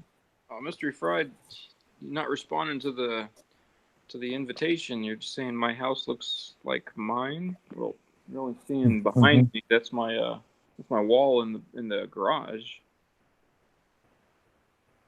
I'll show you. Hey, OP3. I live in my garage. Remember, my house burned down, and I did a garage conversion. So my house is my garage. Oh wow. Yeah, 2-car garage. All right. So when I walk out the man cave door, that's my garage. It's kind of a mess. Yeah. That's the wall you see behind me. This is my garage. Check it out. It's kind of a mess. You'd never know this was a garage. Check it out. I designed this whole place. Yeah, this was my garage. And my kitchen's in there, and then I have a huge bathroom. We're still building, though. We're fixing to do the upstairs. Yeah. But it's just 2 people that live here, so, you know, we don't need a big space anymore. Mm-hmm. You know, I'm happy with it, you know. Believe me, after living in a 1986 RV or 88 RV, I was very glad to be in this place. You know, even though I had a huge home, it was huge, you know, and it's just more to clean. Mystery Fried says he's down, cowboy. You gonna let him on? Yeah, send the link. Okay. All right, I'm going to mute myself for a second while I'm doing this because it's going to be really loud. So I was always into art. I drew faces, especially eyes, faces. Pencil was what I used. And I don't know, art to me, I think that anybody who does art should never downgrade it and say it's not very good. It's art. Art is subjective, and it's emotion. It's I draw eyes too, cowboy. You know, because eyes are the windows to the soul. You know, eyes are the windows of the soul. Amen. And so I see art I don't like. I see art I love. Art is subjective to the person. Well, to the creator. Absolutely. To the people that enjoy it. You know. Yep. So you know, well, like I said, I can't paint you a Birmingham, but it's fun and it's a creative outlet. You know. Mm-hmm. It keeps me sane. It's art. And besides that, you know, I'm not blocked from my poetry anymore. So now I came out with 2 gifts, you know, instead of just one. But even like OP3's papers. In a way, it's Oh, art. it is. It's so Very deep. subjective. The intellect is just wow. Yeah. The mind blows my mind. Yeah. Yeah. There's some people you just would love to pick apart their brains, you know. For me, God's armor is one of them. I would just love to sit and be able to pick apart his mind because I know he knows so much, you know. Well, you know what? I'll get you guys hooked up in the back there. I'll see you guys can talk. I've talked to him in Hangouts once or twice, but then I don't know. It seems like now if I try to message anybody, I don't ever get a response. You know, except for like you or OP3 or like Therian, people that are in our direct little group. Sometimes Dean. See, so this is OP's art. So he's an artist too. This is all things you drew. Yes. See. You know what makes me mad? I had a whole portfolio of all my drawings going all the way back to my school days. Gone. I don't know where it is. Oh wow. X has it. Maybe it accidentally got packed in with one of your son's boxes and it got moved. No, it was a Oh. huge black. I mean, huge, like 3 feet by 3 feet portfolio. Stuff.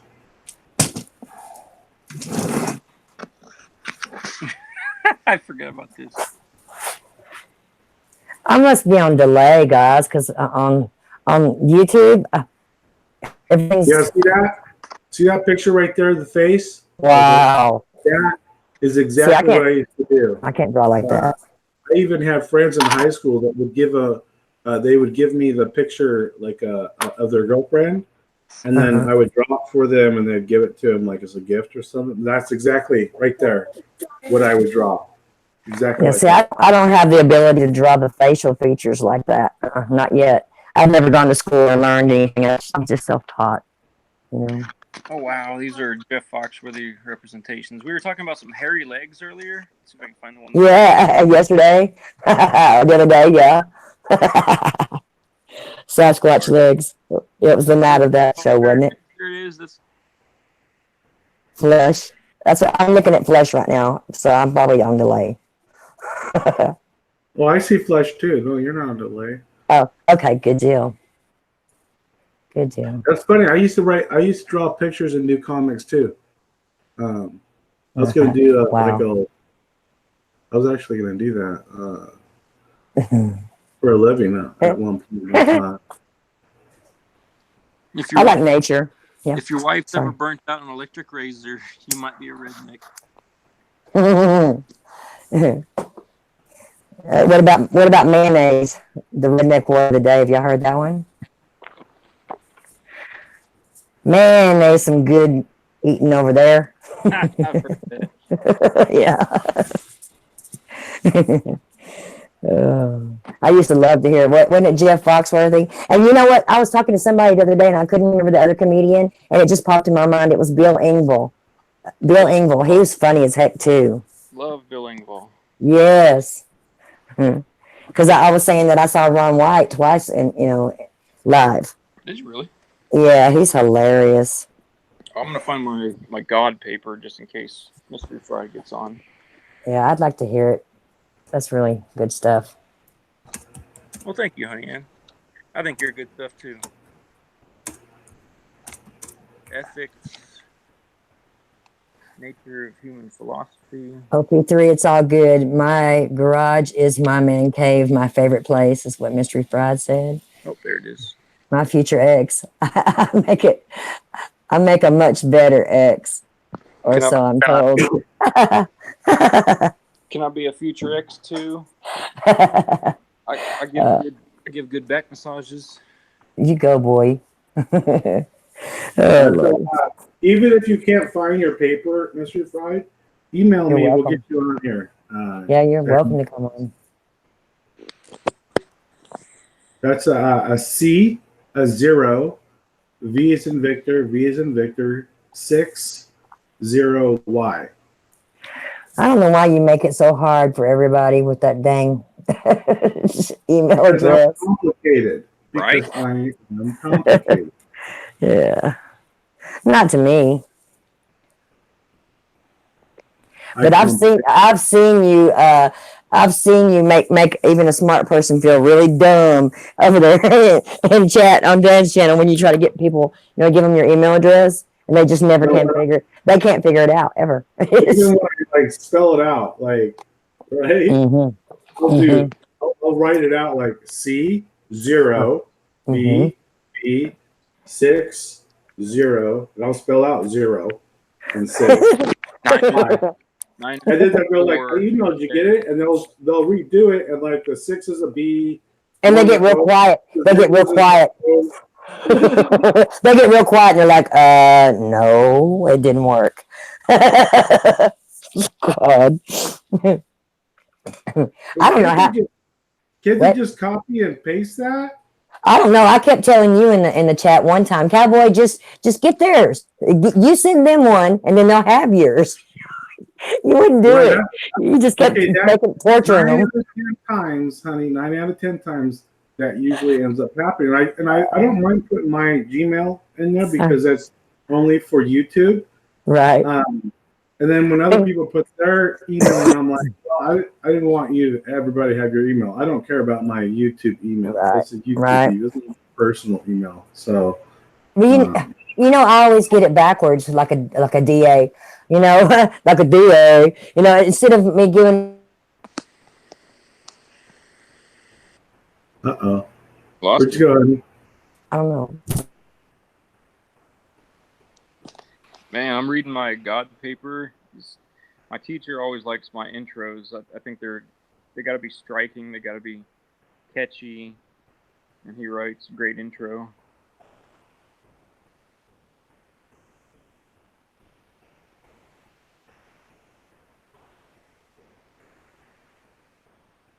All right, here we go. We're going to get Mystery on here.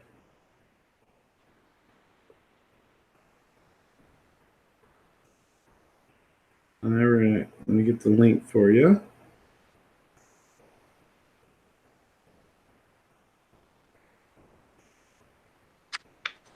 I'm sorry, what were you saying, OP? Oh, I probably shouldn't. I was just tooting my own horn saying that my philosophy professor really likes my intros and all of my papers because he writes in the side column, great intro. Well, yeah, I mean, I think that your papers probably blow away your teachers. Like, man, I wish I could write like that. Right? Can be. Have you ever thought about being like a teaching that? Yeah. I couldn't deal with today's youth, and I would probably say some shit that'll get me on the news like we were talking about earlier. So, no. You know what I mean? Right. Well, I noticed that you're very, I would say, what was the word? Reserved, I would say. Yes. On showing. I prefer the word stoic, but yes, right? Reserved works as well. Yeah. Stoicism is who is Marcus Aurelius, I think, was the Roman emperor that was known for stoicism. You just sit back, you observe, you hide your emotions, so you don't present weakness. But yeah, I prefer stoic, but yeah, reserved works as well. Hey, Candy. Hey, sweetheart. Hey, girl. How you feeling? You feeling any better? No, I'm doing bad, actually. I'm sorry. Yeah. Oh, so I'm counting the days. 12 days. I hear some frogs. Are you outside? You out in nature? Yeah. I'm smoking a cigarette. That's a beautiful thing. And do another moon video. It's my therapy. Don't laugh, but this keeps me calm and sane. No, I love it. I love it. I love the outdoors and just. I do too. The country girl, hardcore. Who is spraying fart spray? That's me. I'm smoking inside. I'm not supposed to. Oh, it's not like you did. Oh, I thought you farted or something. I swore he blew up a bathroom. Oh my goodness. That's funny. Okay, so I'm filming the moon. It's rising again at what time is it now? Like It's 2:30? rising. Oh shit, it's 1 where I'm at. Yes, I told you this last night. It was 1:15 when it rose, and then, well, actually, when I came outside, it had just began to rise, so it could have been like half an hour. I don't know offhand, but yeah, that's why I was saying that last night in your live stream. Yes. Oh, and by the way, the sun set at like 9:45 tonight. Mm-hmm. Yeah. I'm telling you, like, there's just so many different sky anomalies, and they'll flip back and forth. And then see, yesterday when the moon at this time was farther south, not farther south, it's like very southeast and ever, and now it's further up. I don't know what's going on out there, but just prepare for the end times, y'all. That's all I have to say on that one. Yeah, I hope not. I'd like to at least get laid Well, before the times. Jesus. Well, What is that? I think we had another shift, honestly. Cupcakes. What? Tell me when. Tell me when, honey. I just think we had another shift. When? Because yesterday or the day before yesterday, because everything just got weird again, and I saw like these waves, these invisible waves that like appeared in the air. Oh no, shit! I'm gonna freak out. I saw that. I'm gonna freak out. I saw that yesterday, and my friend was like confused. Yeah. I was like, and I thought like maybe it's because I know I'm like weak because of my biotoxins are in my system. But I literally saw what I literally saw what you saw. Yes. Good Lord. Good Lord. I've been seeing these invisible waves happen. Honestly. You saw it? Yeah. And then plus I saw like this green, like in the middle of my wall, like this green light, this beam like coming through the wall. It appeared and it was like a laser, and it went straight through to the other side of the wall. And I'm just sitting there like, what the hell's going on? Because nobody was up. It was just me. And then what time and after was that, when nighttime? Girl. Yeah, it was at night. Well, when I was doing the live stream last night with Cowboy, I didn't watch my like avatar little box. Like, I was like, like had the the live picture showing. It was like green on my end anyways. And I was asking like you, Cowboy, if you guys saw that. I did not know. Yeah. It happened right about the time that I was outside, and you could hear the wind chimes. You could hear the wind blowing. And then I went in for a little bit, and when I was inside, that's when I saw that happen. Well, that's funny that you mentioned 2 days ago, because you know what happened to I think it was yesterday. I don't know. I think it was yesterday, actually. It was yesterday because, yeah. No, that's for me. It was yesterday with the waves. Yes, it was. It was in the afternoon, I'll say like a 4 or 5 o'clock. Okay, well, for me, I'm an hour behind you. Your time would have been at like the afternoon, but it was like early evening for me. Yeah, I'm just an hour behind you, so it was just weird. I'm talking about the ship. That's what we're talking about. Yeah. So you think it was yesterday because I do. I honestly do. Because people have been acting different to me too. The clouds in the sky looked totally different after that happened. Well, I just know people's like actions strangers. are different. The same people that I was but they feel like strangers. Wonderful. Yeah. Yes. And it's like just like a few days ago, it was like buddies, and now it's like they're looking at me like, who are you? Yeah, it makes you feel like you're an alien in your own world. Honestly, so, I'm sure you know Cowboy, and I'm sure OP knows that. But another level now, it's like even more. Oh, I can't explain it. Well, it's happening to me in real life out here in the world, and it happens on YouTube a lot. The people that I was cool with, and then I was like, who the hell are you? I don't have time to talk to you or what have you. It's just strange. Well, if that happens, then are they as like, I won't say the word advanced, because that's like just, like pompous, but are they as spiritually inclined as what you maybe thought they were? Maybe they weren't. Maybe they weren't. Listen, Cupcakes, here's something else I've noticed about this. When this occurs, people that used to have a soul or light in their eyes, life, and again, they're dead. There's nothing in their eyes. They're not there. It's not the people I remember. It's not them. Is it possible? I don't know. Replaced? Because you Have they been replaced? I don't know. Well, no, you remember in like one of those African scripture thing, but it says like, there'll be two people in a field and one will be like carried away and the other will be, stay. Something like that. I don't know. Well, for me, where there's two in the field, cupcakes, the one that's taken is the one that follows Antichrist. The one left behind is the one that what's on the true God. That's the meaning of that for me. And if they're taken, then guess what? That physical body can be alienated, demonic entity. Exactly. We don't know. It's strange. It's that's something I've really noticed, and I keep wondering. You haven't changed for me. Cowboy's still the same. OP's still the same. OP, I remember. You guys are the same, and the ones in our little group that we chat with, they all appear to be the same people. But other people, they're very different. They're very just strange. I can't explain it. I feel connected to you guys like more so than I do like friends I've had for 20. I can't say that's so mean, but.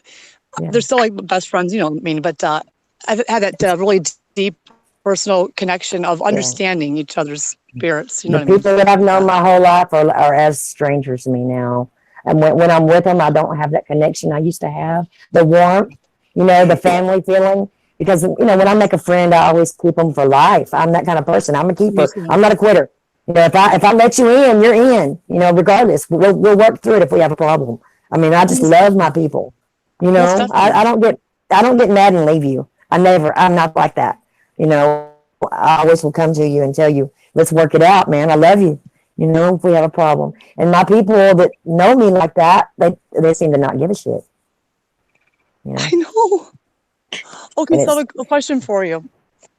Okay, so if people are, changing, let's just give a hypothesis. Theory, hypothesis that they've been carried on elsewhere and we're left behind. Now, is this like our spiritual battle then? Has begun? And I don't know. That's like kind of far-fetched. I'm trying to I just can't. But what's the purpose? What's the purpose? No, what's the purpose? Are their souls maybe possibly, moved on to another? I just don't know. Or maybe we advanced dimensions.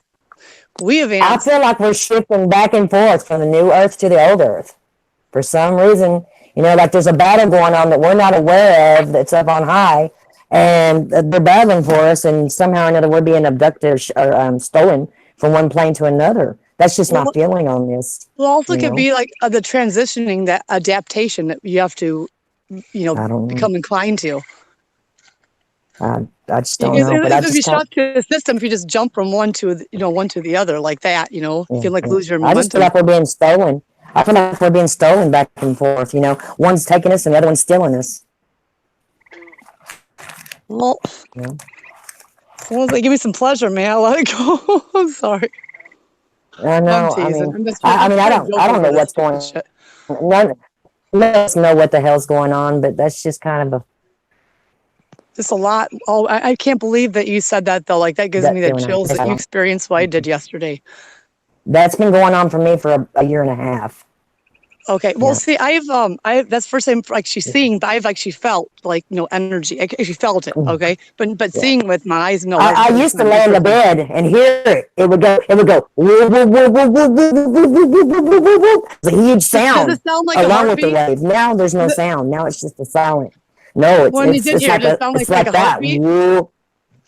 No, it's like woo, woo, woo, woo, woo, woo, woo, woo, woo, woo, woo, woo. It's a weird ass sound like that. Sounds like a sci-fi sound. I don't know, but I don't hear that anymore. I haven't heard that the last 3 seen these waves. It's just been silent now. But I used to hear a loud. Maybe I've you've adjusted to it. So there you go. Yeah. Maybe I've adapted to it. And I get a lot of pressure. I get pressure in my ears like jet lag. Yep. Really, really strong pressure when it happens. Mm-hmm. And it used to be just a ring in my ears with that sound, silent, and I get just pressure. Yeah, it's weird. I don't know. When people say the Mandela Effect has probably always occurred, I can tell you what, this shit that's going on right now has not always, because I would have noticed it. You know what I mean? I would have noticed it. I just been through so much that I was like blaming I on like know. some of it on my health, but maybe not. Maybe it's like something more, you know. Honey, my husband changed. He is so evil right now. He is not the man I married. You know, he'll change like every 6 months or maybe once a year, but he's not changing back this time. I mean, he thrives on nothing Okay. but negativity and evil and mean and there's nothing good in him. Okay. There's nothing Yeah. good in him. Now, as for his eyes, you know, of course they can be like, oh, I mean, okay, maybe not just they're a little dark, and I know some people, but is there like a difference? I mean, and like the shape of the eyes or something about them that No, just it's a completely sparkle. off? It's a sparkle that's in their eyes that's not there anymore. I can't explain it. Okay, When so you look at that's somebody, because that's kind of going on like that, like there's like no light. Yeah, I got it. Yeah. when you look at somebody, you can see their soul. You can see that they're full of life, and people look dead, and the eyes are just dead. It's Well, it's like I'm they're telling you, just like they're going through the 4 or 5 days motions. ago, somebody had befriended. Well, how does one lose their sparkle in 4 or 5 days? You know, because I saw that today, or I thought it was just me. I thought maybe like they were having a bad day or something. But given what you're speaking of, I'm like, ooh, that might explain a lot. I literally feel like an alien walking around on this place. It's just so weird. But you know what? I'm blessed. I've And I'm never so met a thankful, just stranger like you at guys. Cupcakes. Yeah, yeah. I'm Okay, blessed I've to have never you met a guys. stranger at Cupcakes. But everybody feels like a stranger now. But Everybody I see in public. not all. Let's think about the ones that aren't. You know, Well, I I know just our mean the group people we're in not public. near each other or anything No, like that. But no. I just mean people that I I know, see in public. In the stores, Oh, okay, things like okay, that. yes. Oh, yeah. Oh, Yeah, most definitely, most definitely. yeah. They're Even not the family members. same. Oh, good Lord, Yeah, nobody's the same. really creepy. Yeah, OP, give and I'm just your wondering. thoughts on this. I want to hear your little. Really, I'd like to hear it. Yes. What's that, Kim? Or cowboy. Talk. We want you to talk. Queen. Like your little thoughts on what we're speaking of. If you have any, if you don't, then I don't know if anything. you've Candy, but I've been reading some philosophy papers from philosophy class, Okay. 2014. I'm a much better written person than I am spoken, so I like to have all this stuff on paper. She just wants to know what's your opinion. What's your opinion, OP3, on what's happening in us in the world? What do you feel with people? I mean, is it any different? Has anything changed?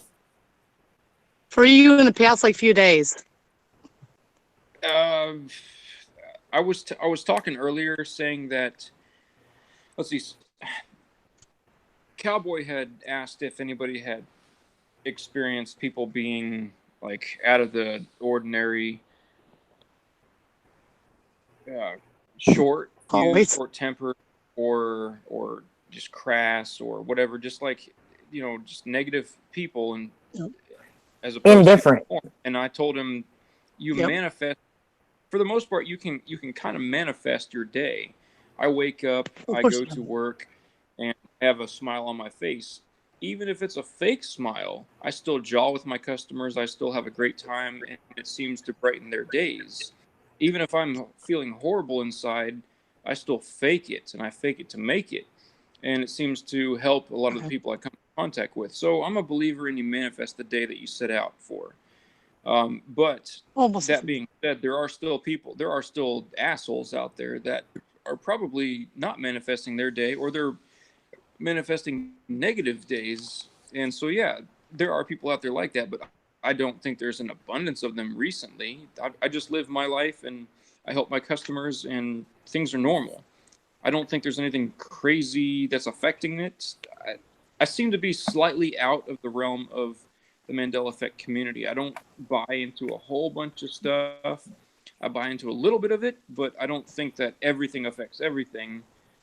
There's a little bit of conspiracy out there. I don't think that everything's a conspiracy, so I don't know. Well, listen, you're not experiencing people that are walking around with just dead eyes and just nothing in them. They're like they're going through the motions like a robot. Well, basically, that's what she and I are experiencing. I will say that if that is just a superficial visual, then I am literally a part of that. I drive to work every day with that zombie dead-eyed look.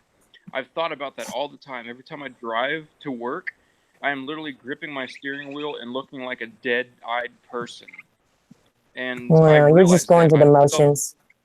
I have the self-awareness to realize that if somebody drove by me and looked at me, they would realize I'm just like. Well, these are people that like I interact with on a daily basis, and they're just not there anymore. Well, you know, like on my drive home from work today, right? Mm-hmm. I was with people, right? And I noticed that everybody that I looked at today, whether they were on the street, in the car, behind me, next to me, every single one of them had a despaired, sad look on their face today. I don't understand it. I saw Yeah, but that's different. You're not interacting with these people. They're just in passing.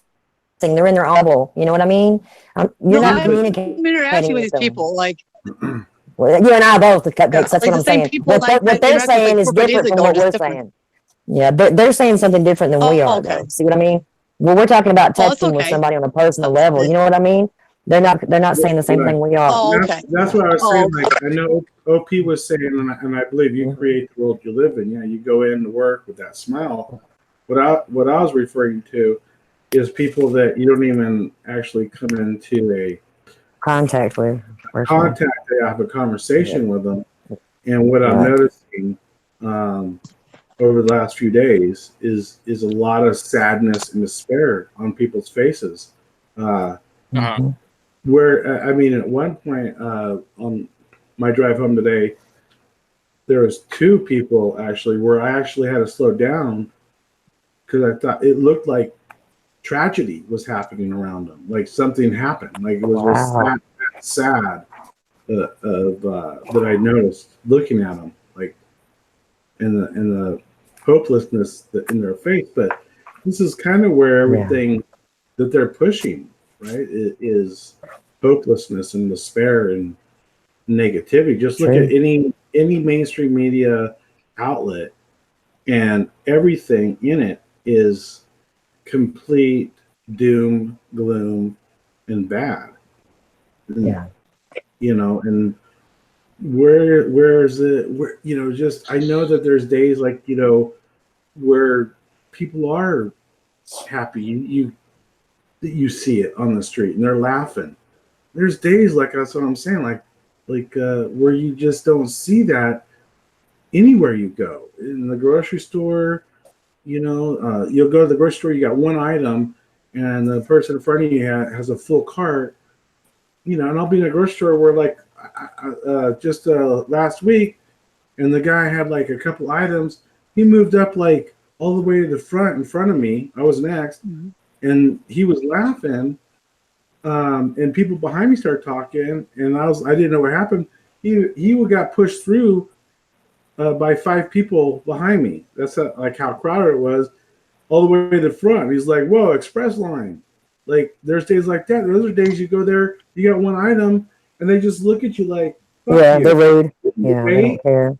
Yeah, and they don't care. It's just so to me. There's days I just pick my nose and fart. Well, you know what, guys? Before I disconnected from the Borg, basically, before I away from the fake stream media and stuff, I seem to recall how deeply I was affected by JFK Jr. dying and by 9/11. And I laid on that couch and I cried for days because it hurt me so bad. And when the hurricane hit in Louisiana, I mean, it affected me deep, deep inside. And, you know, since I've disconnected from that crap, I'm not so affected, you know, by the worldviews or, you know, just the propaganda that's put out there. And maybe that's what Cowboy was seeing in the people's eyes. Yeah. Yeah, exactly. Amen. Yeah. So true. I mean, they really are controlling people. There's one other thing I want to say, and then I'd like to, if you guys want, have Mystery, or I mean, OP read his God paper. I think that'd be interesting. Well, we're waiting for Mystery Friday to come in with his paper, but I just want to say, like, as far as like, you know, the people around you and the way they are. I mean, how many times are you out, and especially you, so working in a bar in that atmosphere where you're always constantly hearing conversations, but just for me, like at work, my coworkers, and they're bringing up conversations that are so, in my mind, wow, they're just really so wrapped up in what is pushed upon them in the propaganda and their thoughts, right? And they talk about it as experts, politics, and did you see this happen, and did this and that. And for me, like you were saying earlier, I don't feel like I'm part of this. I'm listening to it like I can't even believe you guys are buying into this bullshit. And as soon as I even make a comment, and believe me, I try not to, but anytime I make a comment on like what I think, what I see, they literally laugh in my face, literally, not joking, laugh at me openly, like I'm a nut. Yeah, Like, oh my God, really? Oh, good And it's Lord. like, so how, Why is that? because they're so wrapped up in believing everything they hear, and that anything that goes against their beliefs based off what they see on TV, in news, that if you go against it, how could you go against it? It's the news. It's it's this, it's that. Scientists say, politics, and all the bullshit, the moon, and all the shit that they throw on your ass, and you go against one of those things, and they look at you like you're going against everything in their beliefs, and they just laugh at you. I mean, you might as well just be telling them like, the sun is the moon and the moon is the sun. That's how they look at you, right? They look at you like, how could you even go there? And so I really have to like tame back any comments I make. But I hear them talk, and I'm like, wow, I can't even. And they talk about it as if they're experts in it, and they're just so passionate about it. And it's hard for me because I'm on the outside going, how do you even talk to them about it? How do you even, you can't. And you become an outsider almost, where you can't even partake in the conversation, because what do you have to bring to that conversation that would be anything that they would even want to hear? They don't want it. Either you're going to like talk about Trump, the wall, or whatever they push, and we just pull up the news and you can see it all. And if you don't take a side of the opposing sides that they keep pushing in mainstream media, have your side, right? Because it's this side or this side. Which side are you on? Debate that. And when you're not on either side, and you look at both sides of that argument as one, as division, they look at you like you're crazy. Like, and then what does that do? It pushes us out of. It's right? So polarizing. In some cases, even, right? Hey. So we can't even spread the truth, almost. Hey, Cupcakes. I haven't talked to you in a little bit, but let me tell you the latest thing that's happened to me. I've gone to bed and wake up, and I've got these scoop marks, these scars in my skin, where it literally looks like somebody took a miniature spoon and scooped out my skin. And now I had like 3 of them, and then I look up and I had 5, and now I've got 6 of them. And they're not my scars. I don't know where they came from. What shape are they? They're circles. Are they lines? They're circles. No. Are they lines? Because I woke up one day with. No. It's like somebody took a small minute. It's like somebody took a child's spoon. It was not like a. Say a permanent scar. It's not burn or nothing. Yeah. Well, this is like somebody took a little miniature spoon, like a child's spoon, and scooped it out. Was like a brown color? Like was there color to? I mean, like, excuse me, was there like They're white. So it was no. They're not fresh. Like that, right? No, they're not fresh. It's like they've been there for a long time. Like we saw, like you touched it and you didn't. You no blisters, no No, scabbing no. like that, right? It's like old Probably. scars. These are like old scars, like they've been there for a long time. And that's what I'm saying. You touch it, you don't feel anything, but you should for something like No, that. Given right? if I mean, you just it's had crazy. it done. You know what I mean? They're not new. I know what you're talking about. Yeah, yeah. Definitely See here. smart. All right, so Wait, let me show you. Thank Look here. God Look, channel, look here. cowboy. Look here. Look at my arm. I can kind Let of me like see. go and go. Let me see. Let me see. Okay. Let me see if I can get the camera on it and show you. Okay. Okay, here we go. Let's see. My hand's in the way. My camera's jacked up. Okay. Right there. See it? See that white dot? Can y'all see that? Kind of blurry. Oh shit! You see that? Look, Oh, is that like on your underarm or that's like on top of my arm. That's Yeah, on I top do. of my arm. It's right by my hand. See? what the fucking You shit? see that? Look at that. It's a hole. A freaking hole. And I have those. I have another one up here on my upper arm. See it? See it? Look. Wow. Look. I mean, that's crazy. Where the hell did this shit come from? I didn't have these scars, man. Look, there's another one on my other arm. I Wait, let me never see if I can seen find it. something like that before. Look. I wasn't scarred up, man. I was not scarred up. And look, I have this huge scoop mark. See it? Looks Right like there. something Mercer would do, but I know Look. it's not Mercer. Look. That's fucked up. What That's the hell is that's some that? fucked up shit, man. Oh my goodness. What the hell is Abducted or that? something by chance? And then there's Abducted by three of them. aliens? I don't know, man. And then there's still another one on the other arm. I mean, there's 1, 2, 3, 4. I've got 6 of them.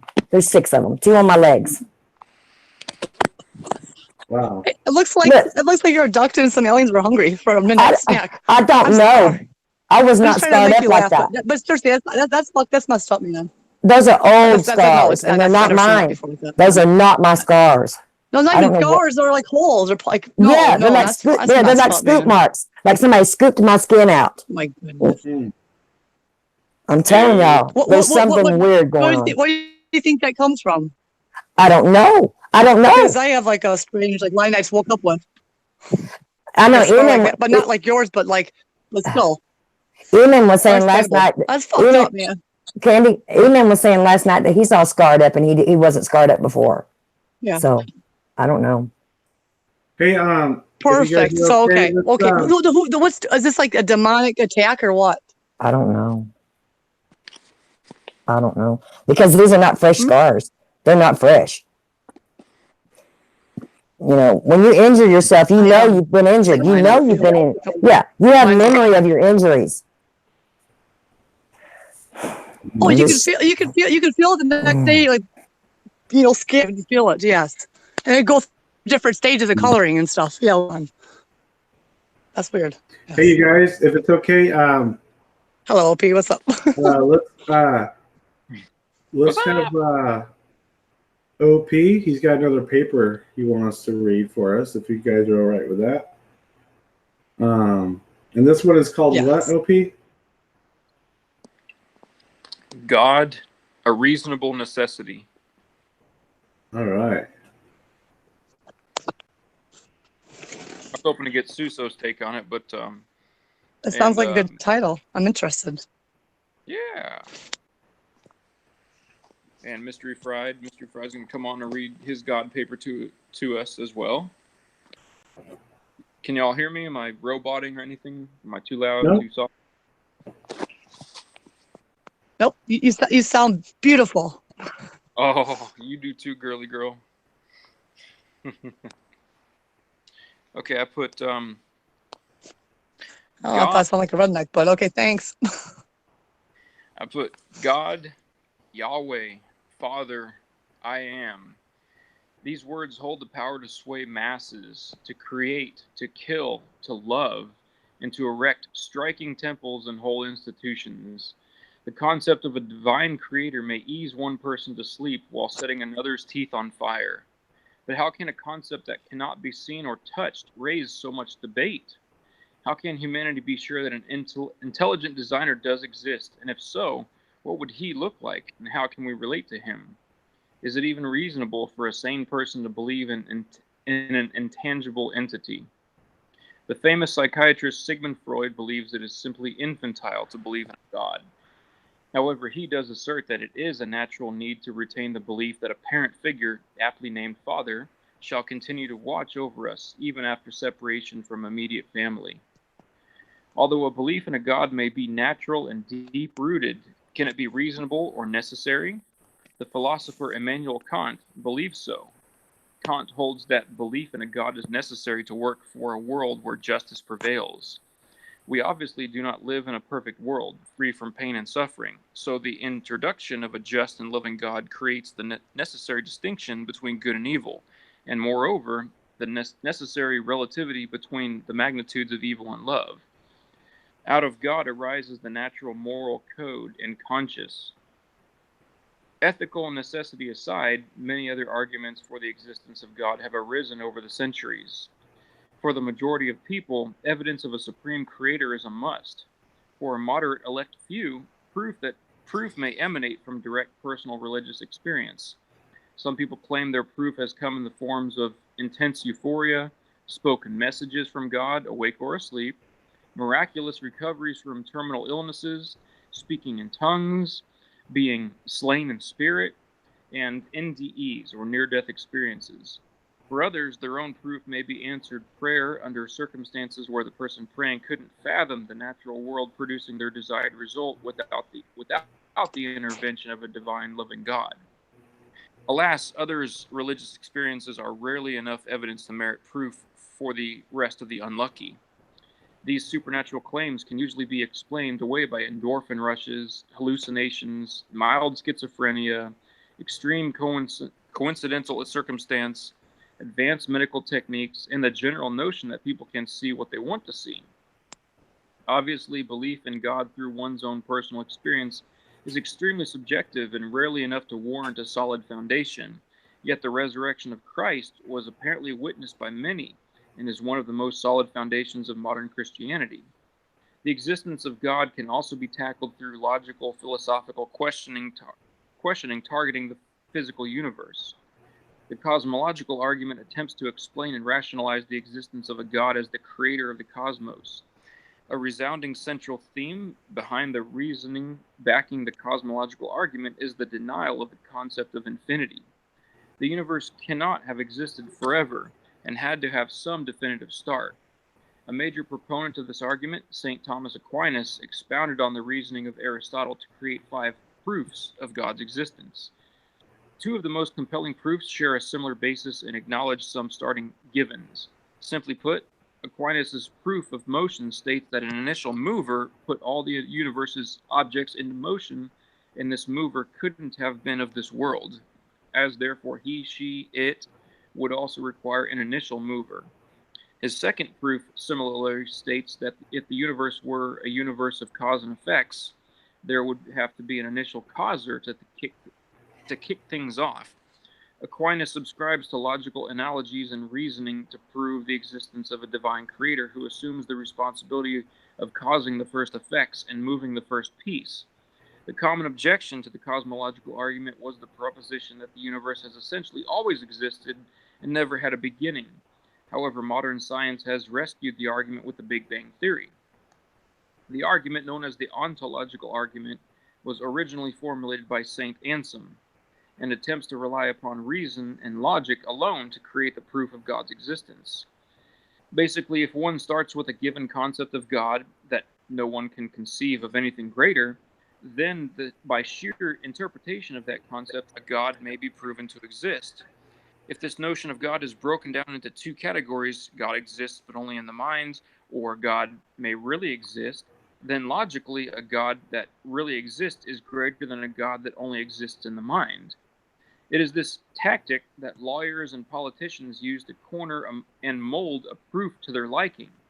It is no wonder that the ontological argument easily comes under fire, fucking mosquito, from others. Opponents feel that any word can easily replace the term God in the ontological argument, and once processed, we can all believe in a toaster that created the universe that has no equal and no greater form. The ontological argument is a classic example of fitting the situation to your needs. Even God said, "Seek and you will find." Probably the most accepted yet most debated argument for the existence of God is the teleological argument, also known as the argument from design.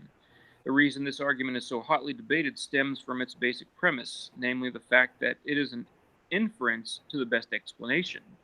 The teleological argument wagers that just as most human beings can appreciate the difference between a rock and a pocket watch, something as intricate and complex as the human brain and the universe as a whole screams intelligent design. Whereas science had been religion's bane in the past, it now contributes greatly to the notion of a divine creator. The teleological argument maintains that the universe in all of its complex splendor was created just too perfectly to dismiss as random chance.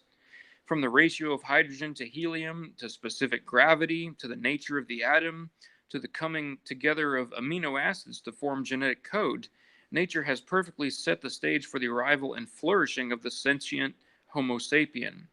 The probability of all the necessary facets coming together to produce life is unfathomably and infinitesimal. By this information, proponents of the argument from design assert that we have to be in the favor of something divine. As a personal addition to the design argument, I have to switch to the first person here.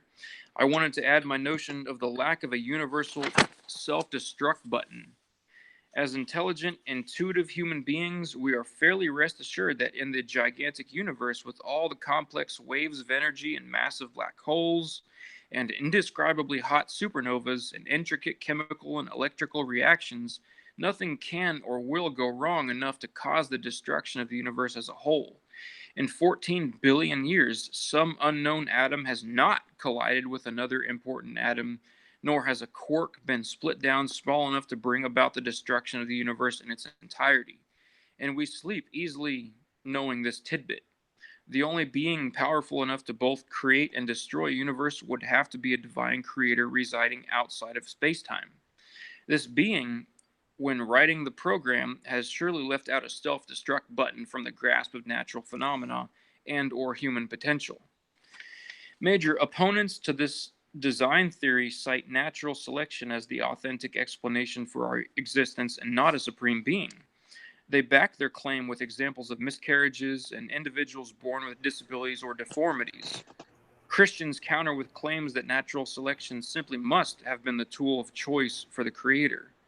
In a televised debate, world-renowned atheist Christopher Hitchens asked the audience, how could the impending annihilation of our Milky Way galaxy by the Andromeda galaxy possibly be part of this great designer's plan? Christian scholar William Craig responded by stating that the temporal duration of something is irrelevant to whether it's been designed. During this debate on design, Hitchens also introduced the audience to the notion of the satirical Christian arrogant belief that while the universe was created solely for humans, almost all religious doctrine maintains that we are not worthy, a blatant self-contradiction. When tasked with describing a supreme being's characteristics rather than merely debating his existence, the debate moves out of the realms of science and philosophy and into the subjective and the religious stances. Hundreds of religious denominations and thousands of artistic interpretations portray God as anything from a Caucasian with a white robe to Alanis Morissette in the movie Dogma. Ultimately, the appearance of God is not as important as his relationship to his followers. To some, God is as personal and accessible as a fellow human, while his relationship to others may be extremely impersonal. He exists only as a notion.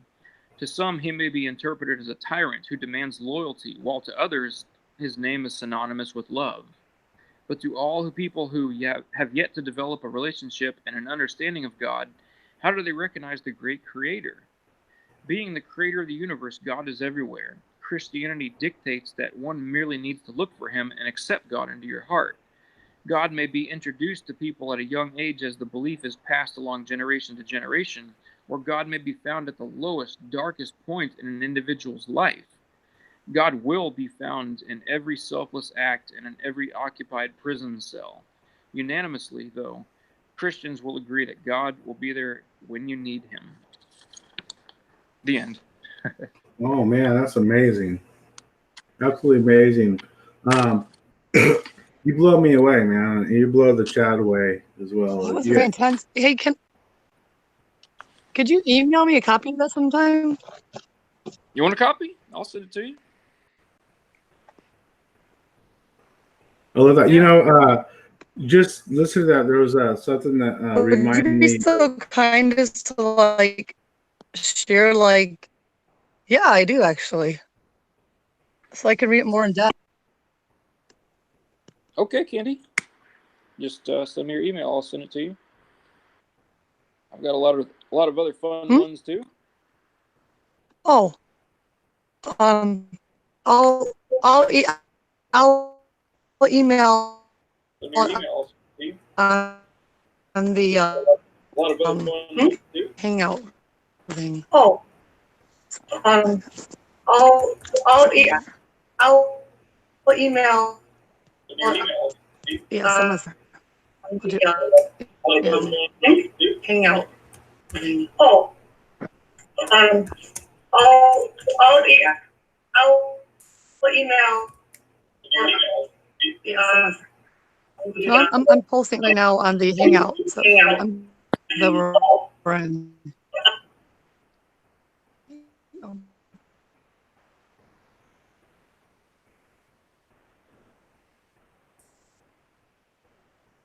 You guys there? Can you hear me? I can hear you. I'm here. She robot it out. Candy, you robot it out a little bit. We can't hear you.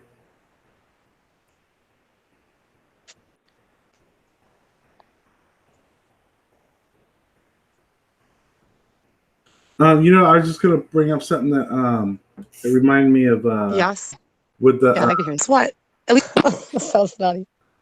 I'm sorry if. Oh, that's all right. One of my Stalker. my favorite pastors from my favorite church of all time, the Logos in Ohio, said one time that for the whole Big Bang Theory, right, and the creation, and I loved his analogy of it. He says, look at your computer, right? Look at the technology. Look at the TV, the technology on that, right? I mean, it's pretty high tech, right? We know we turn it on, it works, but really, very few of us really know how it actually works, right? But wow, hey, we just go with that. But if you look at the human body, right, it is the most complex thing you can ever build. Over a car, over anything, that a plane flying, most complex creation ever made.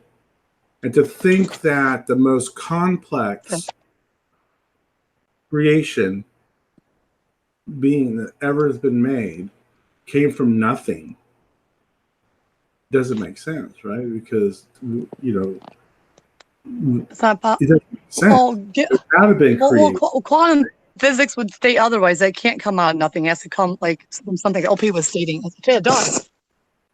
What's up, Suso? It does. It's like your duality of nature, per se. I mean, there's always going to be like that ping to that pong. I don't know. That's a bad analogy or bad, but it's true though. I can't just, there's be something of something in order for that to manipulate something for that to come into existence. Right.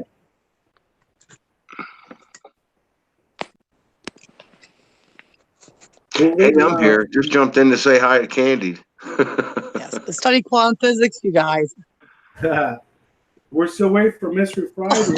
Hang out. So did you have a good night last night too, sweetheart? I did. I sent it to you. I don't know who this is. Sorry. Thank you. Oh shit! Is that Suso? Yeah. What's up, brother? Yo, P, what's happening? Hey.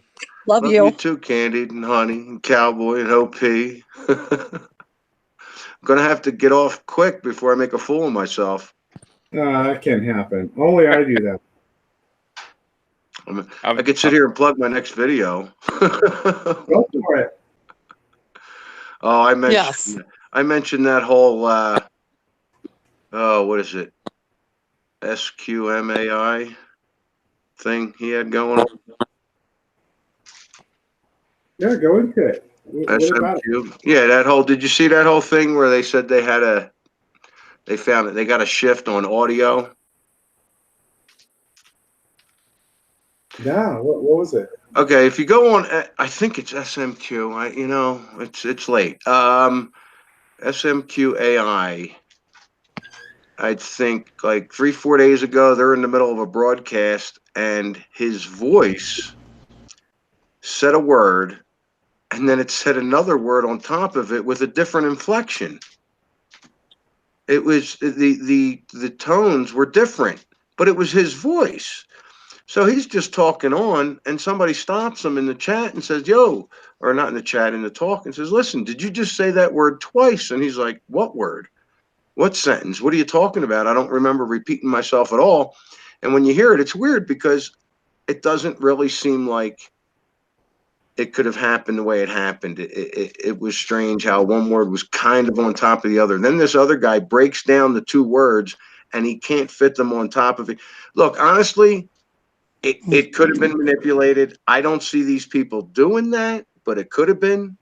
There's plenty of other explanations, like a faulty microphone that was, hitting around.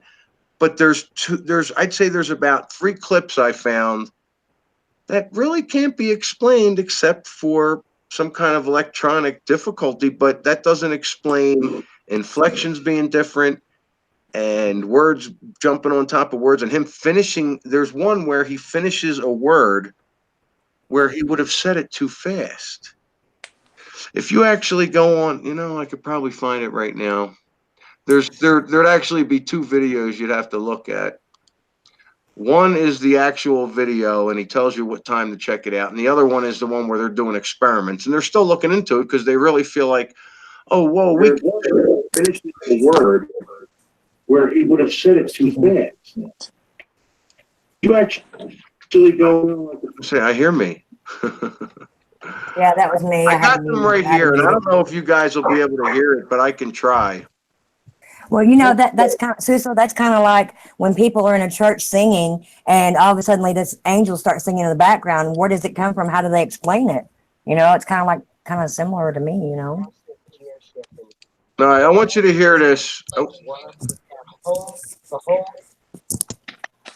I'd almost set this up. I think it's coming right up. I'm going to listen to it, and then I'll tell you what to listen to because you'll probably miss it. And I'm not sure it's loud enough. Let me check. Okay. All right, here it comes. Eastern coast of France now. And then there's that sort of northern yeah, this is completely different. There's been a massive geo shift in France. It looks completely alien to me, particularly that one arm there. And then you have that second arm that never existed. And there's islands around. All right, did you catch that? Mm-hmm. Yeah. Never existed. That never existed. And What? when the other guy that's with him, his name is Buster, took that clip and he supposedly split both words up. Mm-hmm. He couldn't match them up, and one had a higher inflection and one had a lower inflection. Play it again. Wow. And then there's that sort of northern yeah, this is completely different. There's been a massive geo shift in France. It looks completely alien to me, particularly that one arm there. And then you have that second arm that never existed. And there's Wow. and then there's that sort of northern yeah, this is completely different. There's been a massive geo shift in France. It looks completely alien to me, particularly that one arm there. And then you have that second arm that never existed. And there's islands around. There's been a massive geo shift in France. It looks completely alien to me, particularly that one arm there. And then you have that second arm that never existed. And there's islands. Wow, yeah, totally 2 different tones. Particularly that one arm there. And then you have that second arm that never existed. Wow. And there's islands. Okay, now that's that, and then we got the other one, and it does sound different to me when you keep listening to it. But all I kept saying is, I don't understand how you can have 2 and have, unless it's like residual, But now this is them experimenting. Go back to what Chick was talking about at 17. That never existed. That never existed.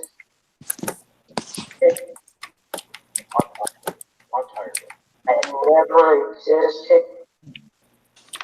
See, now they were doing experiments on it, and I'm listening to it, and I'm going, I don't know if this guy's speeding it up or slowing down, or if, look, like I said, I don't agree with a lot of the things they say, but I don't agree with a lot of the things a lot of the people say, and I listen to these guys on, so it's not a big deal. I know I ain't got all the right answers. Maybe somebody has some of them or whatever, so I listen to everybody, even the people I don't agree with, and this, when it first happened, I was like, oh, come on, this is bullshit. And then I went ahead and listened to it a couple more times. And I think there's something to it, but I don't know. I can't say. It could be electronics. And that's the problem with that. Did they ever make a comment why that particular part was like he put out, I think, 2 more videos on what they're doing and the test, this whole thing. It's called Live Mandela Effect Shift Caught on Tape, Not Clickbait. And he got 168 thumbs up, 7 thumbs down. At first, I couldn't understand it. But when I listened to their explanation and their research and what they did to it, I thought, wow, either these people are extremely good and they set this whole thing up for this one moment, which, I mean, just is ridiculous, or, there's something to it, which is what I kind of lean towards. These people seem legit to me. I mean, if they're, I don't know what the agenda would be behind being on for over a year talking about this stuff and then all of a sudden coming up with this. Because now the other thing is, if it's legit, it's either surrounded by this guy or it should happen in other places. It should happen on your show. Right. But he never. But the guy that originally had the stream, right? Was there anything ever about how he said that line twice? They asked him. He said no. He doesn't remember saying it twice. He said he didn't say it twice. And when you listen to it, one sounds high, one sounds low. Right. The second one's lower. It does literally sound different. Yes, they do. And that's why I think, well, you know what? Either they totally are really good and doctored this up, or there's something to it. And I lean towards that, especially now. And my next video that's coming out tomorrow, plug. Where did Candy go? Is she here? I'm looking at the wrong screen. She's still here? I don't think so. What happened to Candy? I think she dropped out. You kidding me? I came on because I never chat with her, and I thought, I got to come in and chat with Candy. Oh, well, I did get an I love you. I remember I heard that. Anyway, where are we? Like I said, I lean towards there's something being towards this. And with my next video that I'm putting out tomorrow, I mention this, and I do go along with I don't know. And I really want this to be a thing. I know who I am, so I'm like, I really want this. But imagine 2 versions of self like that. Different realities. I don't know. But I don't know, and I'm still following them because I think they're really looking into it. The thing I wasn't crazy about was they feel like this one thing that they found is showing them a way that they can shift into a timeline that they desire, I suppose. Well, I've been saying that all along. I don't know what it is. I say, well, it's not a formula, but I have a formula that I use, and sometimes it works and sometimes it don't. I think I know what I'm doing wrong, but I'm not sure. They're looking into this like, hey, we can shift, and they're going to use electronics and stuff. At least that's how I say it. I don't mention it in the video. And I'm like, I don't know. But I really think that there's something to this. And in the video, I'm going to mention quite a bit about things that are happening now that people don't want to call Mandela effects. And I'm trying to explain that, look, nobody knows what a Mandela effect is. The only thing a Mandela effect should be is if somebody we thought was dead came back. That's a Mandela effect. Hey, Cowboy Suso's here. He works in a bar. Ask him about the tequila. Jesus. Oh, there you go. Okay, Oh, so wow. Jenny, she brought this up about Go. tequila. Jose Sorry, Cuervo. Suso. Jose Cuervo, what? Gold, silver? Gold, right? Yeah, See, go or especial. Why, is it something different now? It doesn't say gold. It says Especial. Really? I used to drink that. Jose Cuervo Gold, for sure. It's never been gold? Is that what you're telling me? Nobody can find it. Pictures of I'm it. sure there's a bottle downstairs. You can't even find a picture of it. Really? And she said now it just says Jose Cuervo Especial. It doesn't say gold anymore. See, now I wonder. It does say gold, like on the little label, really small, that you wouldn't even read anyway. But I remember it being very bold under Jose Bold. Cuervo. I would think big, Gold. but you know what? I mean, I don't serve a lot of that, and Okay. Darn. well, it's just, you know what, when I was drinking that was my thing. But I mean, that was 30 years ago when I drank. So you remember the word gold underneath it, right? I don't remember seeing the word gold, but that's what I always called it. Yeah. See, I remember gold and Especial being two separate drinks, two separate. Oh, really? You You know, thought bottles of Especial was a tequila. completely separate drink? Wow. Now, see, I wouldn't know Exactly. one way or the other. I was too young to be drinking at the time, and then I took 15 years off, so I don't know. Okay. I was hoping because you work in a bar that maybe you would be more familiar with liquor. Sorry. No, that's fine. I'm familiar with Johnny Walker Black. I know Johnny Walker. Johnny was Y. Now it's an IE. And what else? Liquor. A lot of people are saying liquor spelled differently, and I'm not sure about that. I think it depends on what you're talking about. I looked into that a little bit, and there was another bottle. Liquor and liqueur, right? Yeah, and there's another bottle. The word tequila. Some people think there's supposed to be two L's in it. I disagree, but that doesn't. No, one L. Yeah, I thought so too. But I told them, I said, you might not be right. Hey, I'm a tequila drinker, so yeah. I've always just been one L. so what did you guys think of that shift thing? You think there's something to it, or what? Well, we were talking before you came on, Cupcakes and I. She and I both experienced like an invisible wave come about in the air yesterday, and I've seen this happen a handful of times, over the last year.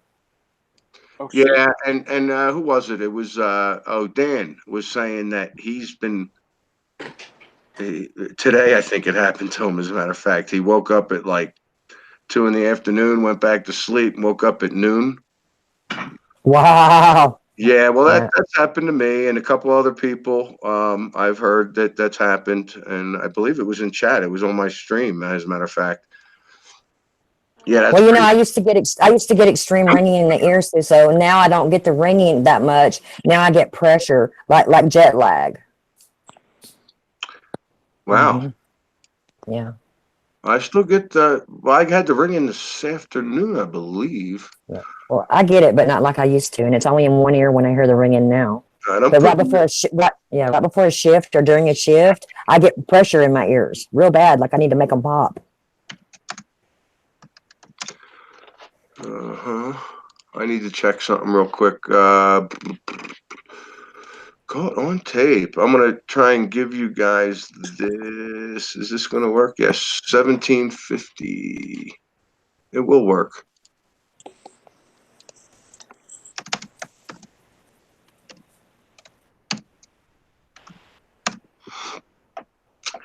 That's that. I just put the link in there for that one. That's where you're going to get that actual recording live. And this other one is the research they did. You can listen to that if you like. I'll toss that in here. So that was live. I'm subbed to that channel. Wait, that was live, Suso? That wasn't Yes, a sir. video? That was live. Yeah. Real Yes, time. sir. And this is the research they did. And I think there was an 0.2 where I actually left a message. That's one you might want to check out because, let me find it. I know it's got to be here. There it is. Mandela Effect 2.0, Aftermath of Recording of Mandela Shift Live. This one, I put a message. I said, look, in the recording, okay, the video I'm going to send you now, they're explaining their shifts and what happened and what the research they're doing. And if you look down to my comment, I pick out 1, 2, 3, 4, 5 places that the same thing happened. And a couple of those I can't explain. You're going to want to check out every one of these, really, if you're interested. I mean, so these are all 3 of the links. And that last one, you go down to my comment, you can click right on that number and you're going to hear a discrepancy in the audio. A couple of times it can absolutely be quickly explained, but there's a couple that make no sense. Wow. You know, there's one where his word is on top of the other word, and I brought this to his attention. I'm like, dude, you just did a whole video, and if what you're saying is accurate, you just shifted 5 times. You know, so, and like I said, you know, this guy, when he's doing videos, he's got birds slamming up against his window and shit, and you know, and I'm like, so I'm wondering, you know, I'm like, okay, it seems legit to me. This guy seems all right to me. I don't know. You know, maybe he's got telekinetic powers. What in God's name would be the agenda behind that? I just don't understand why somebody would try and fake that. And he comes out and says, look, if you trust me and you know I didn't fake this, and you know, obviously let's check it out. You know, what could he do? What could he say? What I thought was the telltale sign for me was the way he acted after they talked about it live. He just kind of blew it off. Like, yo, you guys are freaking me out. I'll check it out later. You know, so, and I was like, oh, that's kind of interesting. They didn't get right into it. You know, they wanted to talk about it. He didn't. He's like, what are you talking about? We'll look at it later. You know, I thought that was interesting. That makes it more real, right? You know, makes it seem more real. You know, if you're, you know, but why would somebody go through all the trouble to fake something like that? And in my video tomorrow afternoon, and I could put it up right now, but I'm going to wait. I do mention, look, people started talking about, oh, I saw this new product that I never heard of before, and it's really big. Well, that can't be a Mandela effect. I might have just missed it. Well, true, but it's the exact opposite of Jiffy. It's the exact opposite of Sinbad. Yeah. You know, but we've called everything Mandela effects. Now we're going to turn around and go, well, that's not a Mandela effect. If you shift it's different, it's a Mandela effect. But look, like I said, Mandela effect should be people dying and they didn't die. Product changes should be called something else. Songs and words and songs changing should be another thing. You know, ghost cars coming out of nowhere is another thing. All these things should be categorized differently, but they're not. Yeah. They're all categorized. Now different things are happening, and people don't want to call them Mandela effects. And I'm like, hold on, it doesn't matter. We still need to keep an eye on that. You know, we need to, you know, it's called Mandela effects. I hate the name, but whatever. A lot of those things can be chalked back to dimensional, you know. Absolutely. So what do you call that? You know, we could have called it quantum consciousness shifting the whole time or whatever. We don't know what it is. I mean, but to name it the way we named it. Well, that how about soul stealing? Soul stealing, sucking our conscience, you know. Vampiric behavior. I don't know. It's just I feel like we're being taken against our will. I don't know. It is negative. You're right, but it seems to be negative. You know, on the aspect that people are changing, you know, and disappearing and then coming back to life, and you know, that's to me that's okay. But everything, you got to realize everything's been categorized as a Mandela effect. Right, and they're all different. You know, so there's people Now, look, you know, when this, okay, for instance, when this thing came up with the audio thing where the words were going over each other and everything, somebody came on chat right away or in the comments or whatever saying that's not a Mandela effect. Well, you know what? That person doesn't understand the idea of Mandela effects, but this is The somebody concept. this is somebody in our community. They just disagree Absolutely. with this guy. I just don't like the way he said it. I'm like, come on, man, just be cool. Look, maybe the guy made a mistake or he's trying. We're all trying. Free your mind, you know. Yeah, A so lot of it, a lot of it has to do with indoctrination, you you know. guys will check those links out and you know, make your own decision. And he's probably most likely going to talk about it before. They're pretty excited about it, and I would be too if it's legit. And look, if it's not a chord, because when you listen to that third one and you listen to all the 5 different spots that I picked out throughout the entire thing, and there's probably a couple I may have missed. I mean, it happened so quick. If I'm not listening for it, you know, I pointed it out to him. You know, he said thanks. I don't know. Legit or not, if it, you know, I can't worry about that. And I can't, you know, if to me it's legit, and you know, I would assume it's going to happen somewhere else. But our community is so small. What are the odds? You know, I mean, there's personal Mandela effect, so it doesn't have to happen on somebody else's channel. I'm just expecting it to. But who's going to catch it? Who's looking for it?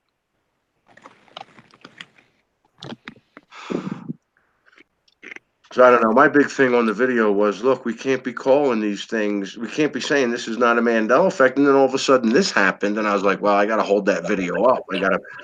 I got to put something in there. And I'm not sure I did or not. The downloading's taking so long. I just said, I got to put this up. Let me see what I can get in it. I do believe I bring it up a couple of times. Well, I have a question for you guys. So we'll get another OP3 paper in here because they're awesome. Let's do that. I'm going to take off before I pass out. All right, before you leave, as long as I can. Before you leave, I have 4 options, and so far we have 1 vote, and so there's 4 options: nature, philosophy, meaning of life.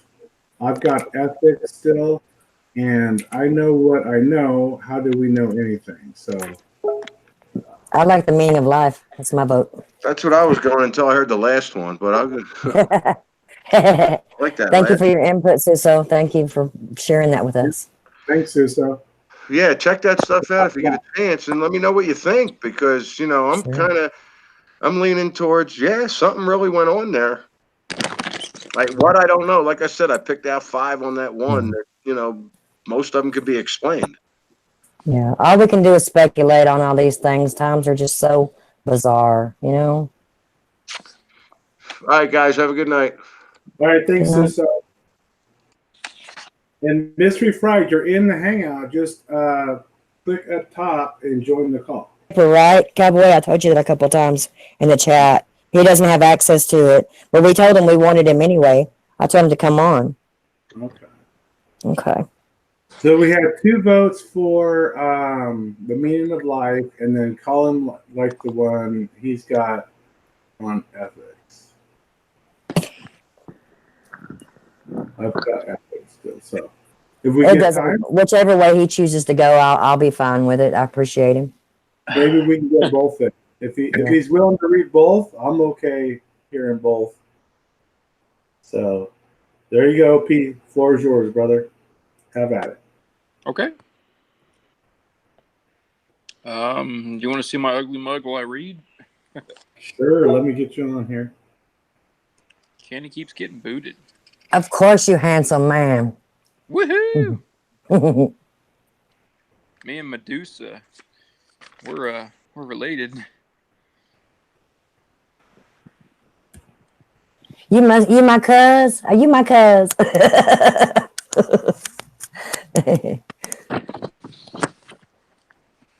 Oh, jeez. This one's called Life Practically Meaningful. What is the meaning of life? This is both the first and the last question on the lips of mankind.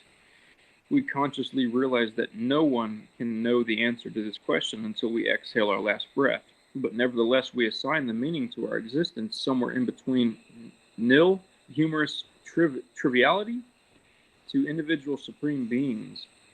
Piqued curiosity and personal pride ceremoniously dance as humanity desperately tries to drum up a rational explanation for why Homo sapiens currently occupy the center stage of planet Earth.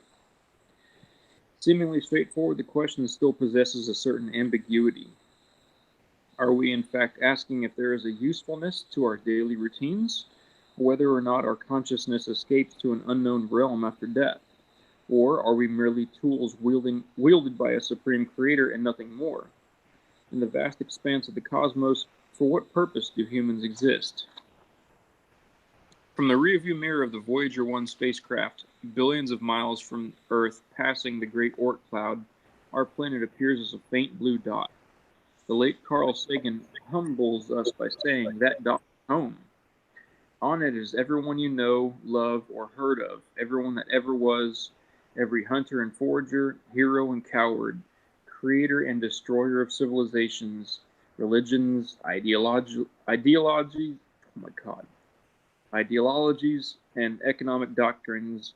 Every saint and sinner in the history of our species lived there, on a mote of dust suspended in a sunbeam. Until we discover otherwise, only humanity will ever know about the existence of humanity. In the cold, vast expanse of the universe, chemical processes continue to churn, stars are born and die, planets come and go, never needing the help of humanity as a whole, let alone the individual. Out there, where distance is no longer measured by inches or meters, but in chunks of 6 trillion miles, 1 standard light year, granting a meaningful existence to humanity almost evokes a chuckle. Russian novelist Leo Tolstoy laments, "All my affairs, no matter what they might be, would sooner or later be forgotten, and I myself should not exist. So why should I worry about these things?" At this point, it isn't difficult to make the leap to nihilism, or the viewpoint that life, in fact, has no meaning. Many philosophers, such as Arthur Schopenhauer, have adopted nihilism as their battle cry, comparing life to a business which does not cover its expenses. To a nihilist, human life is endless repetition of meaningless events. These events are not connected to a larger plan or a grander scheme. Pessimism at its finest. A group called logical positivists claim that the question itself has no meaning. Rooted in empiricism, logical positivists maintain the only meaningful questions are factual questions whose answers can be found through sense observation.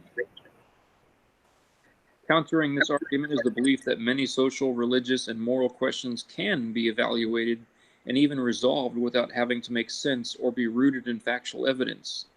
What the logical positivists do unveil is the idea that rewording the question to say, does my life have a larger and more important purpose than merely living, releases the constraints of the typical interpretation.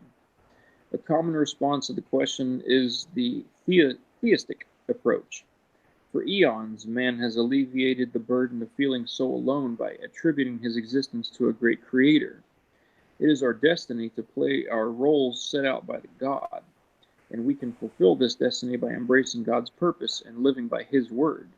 The theistic response attests that all things in the universe have purpose and value because we are part of a larger plan devised by God.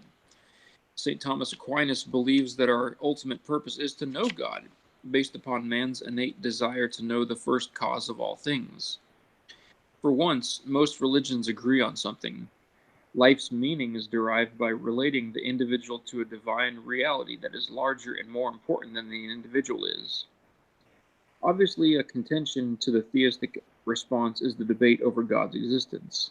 One wouldn't find a sound-minded atheist or agnostic buying into the notion of life having a God-given purpose. Others argue that the generic idea of seeing humans as tools to be used by God is treating man as a means to an end. Immanuel Kant would be rolling in his grave. A final nail in the coffin may be the illogical jump that the theistic response demands of the believer. Just because God is a purpose for my life doesn't necessarily ensure that my life indeed has meaning. Another stance on meaning reigns in the question, out from the theological ether. It still goes understood that in order to derive meaning from life, that life must be related to something bigger and more important than the individual. But instead of attributing God as the bigger picture, some see the progress of humanity as meaning's tap. George Hegel further defines this progress as the advancement of the consciousness of freedom. To Hegel, history shows that man has slowly traded his slavish shackles for free democratic voice. It is a person's destiny to be free. One can fulfill this destiny by furthering the advancement of humanity. Karl Marx held a similar view, but the end goal was a classless society rather than freedom. Opponents to this view, like American philosopher Francis Fukuyama, says that history is no longer progressing toward any goal. We have already attained the goal of individual freedom, although debatable. Equally eye-opening is the idea that progress has not only halted, but also beginning to retard. Our environment has never been more dirty, polluted, ugly, and crowded than it is today. Surely the meaning of all this has to exist somewhere. Enter meaning as a self-chosen commitment, this author's catalyst for practically applied life meaning. What the nihilist fails to see is that whether or not a person's life has meaning at birth, a person can consciously choose to give their life meaning by choosing goals that give direction to that person's life. If a person believes that these goals matter, are valuable, and are worth pursuing, then meaning is infused. According to Søren Kierkegaard, the starting point in life is choosing something for which one is willing to live or die. Kierkegaard furthered this point by illustrating 3 consecutive commitments one may choose upon ascribing them meaning: a commitment to an atheist, aesthetic life, an ethical life, or a religious life. Søren also asserted that these meaningful commitments were also stages, respectively. One may usually begin living for worldly possessions, then, if progress is merited, progress to living ethically. The final jump Kierkegaard calls a subjective leap of faith. This leap is made alone, without any guarantee of being right, a leap made in fear and trembling. The beauty of finding meaning through self-chosen commitment is that it all but cancels the gloom of an absent cosmological purpose and promotes the individual to captain their own happiness. From aesthetics to ethics to religion, a door is open to the whole gamut of finding personalized meaning. Man may find their own meaning through the beauty that the senses are capable of capturing, or the thrill of rushing endorphins as they brush with death, or accumulating the most knowledge. To some, power gives meaning, or child rearing, or manual labor, or pursuing a relationship with God. Essentially, our passions are what bring us meaning if we consciously choose. Obviously, meaning by self-chosen commitment does not come complete with a compass dictating which passions are morally right, or ridiculously absurd, or cruel. This author chooses to believe in a pragmatic self-chosen commitment. At the most fundamental level, this theory acknowledges that even though the cosmos may appear cold and vast, and deriving a natural meaning to our existence may be futile, there is no practical use in fretting over it. A world where everyone fights over whether or not we were put here with a purpose, or is despondent over the apparent truth and nihilism, is not a pragmatic world. Furthermore, vetting a commitment for ethical usefulness ferrets out the absurd, the inhumane, and the self-righteous. Our individual destinies become conceivable when we remove worry. Fulfillment involves choosing a useful commitment. In conclusion, cold science lends credence to a life void of meaning, while theism grants a little more comfort, provided one can make the illogical jump. Some find elation in their pursuit of fleeting pleasures, while others dismally load a handgun while wearing a blank expression. They feel life is wholly meaningless. It is by pragmatic usefulness that one may be reborn into a life that is practically meaningful. The end. Awesome. Awesome, dude. You want to do the other one for Colin? I can. Which one does he want? Did you get? Golly, did you get a 4.0? For real? God.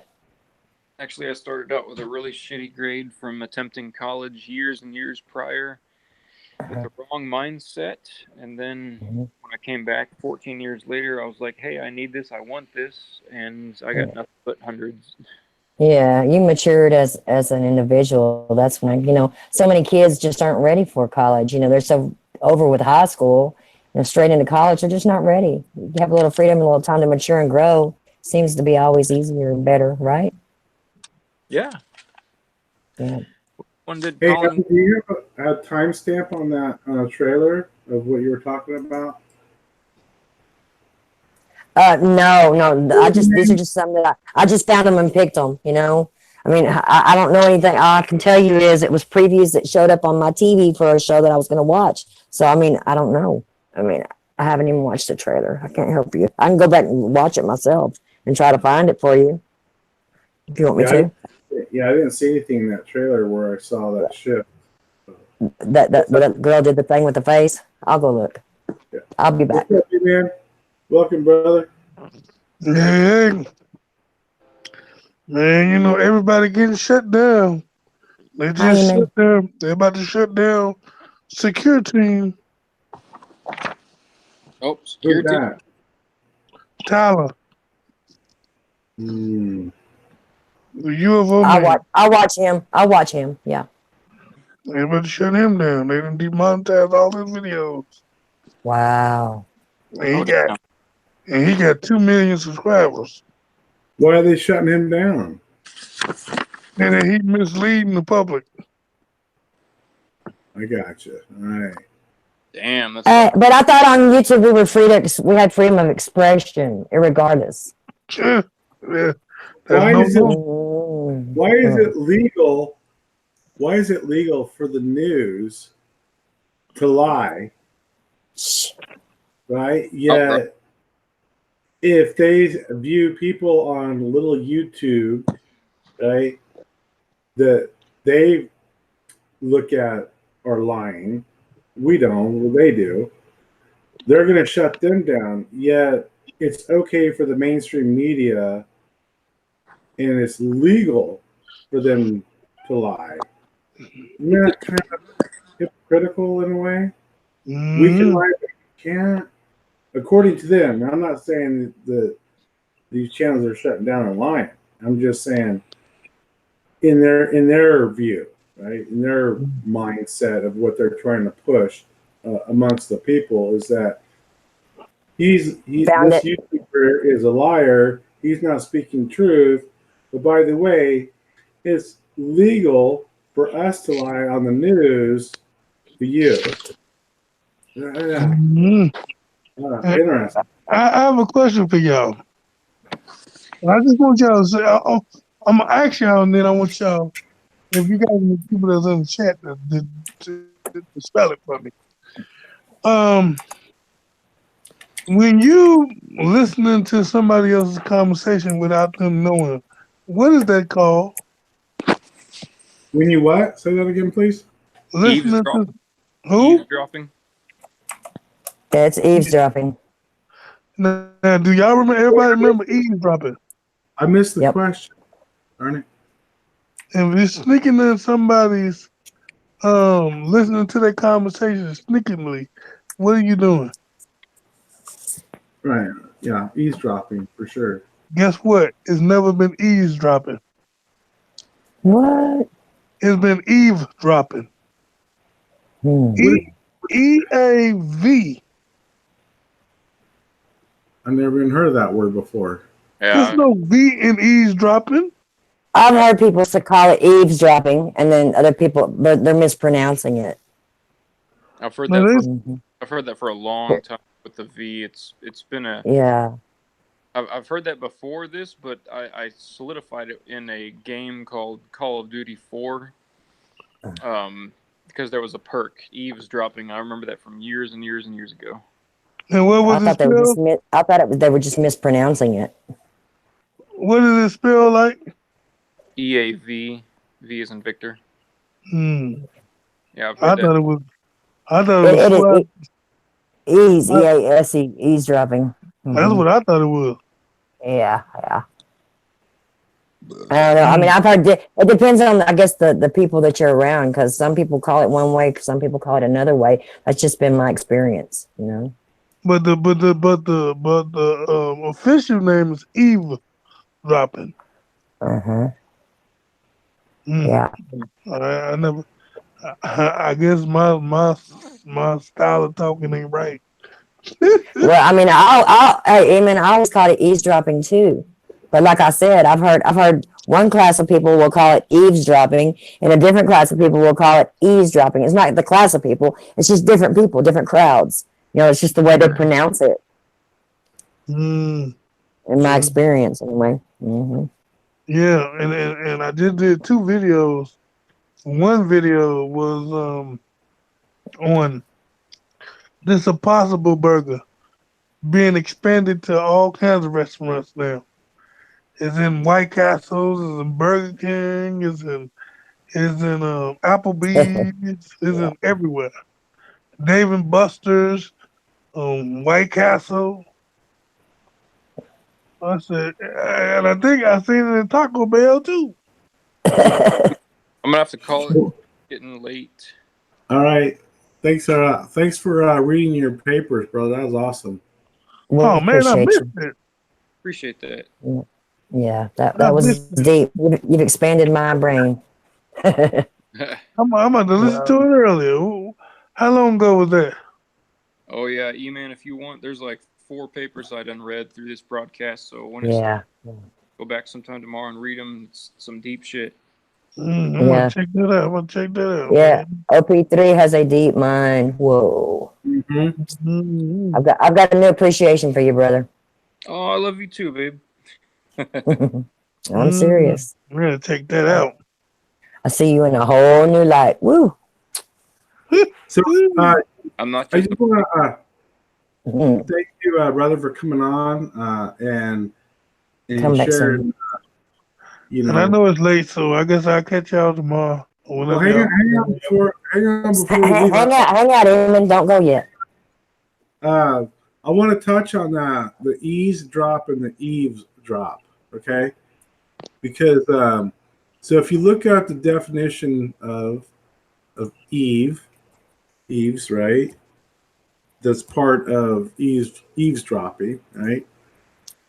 And then eaves, right? So an eave is a part of a roof that meets or overhangs the walls of a building, right?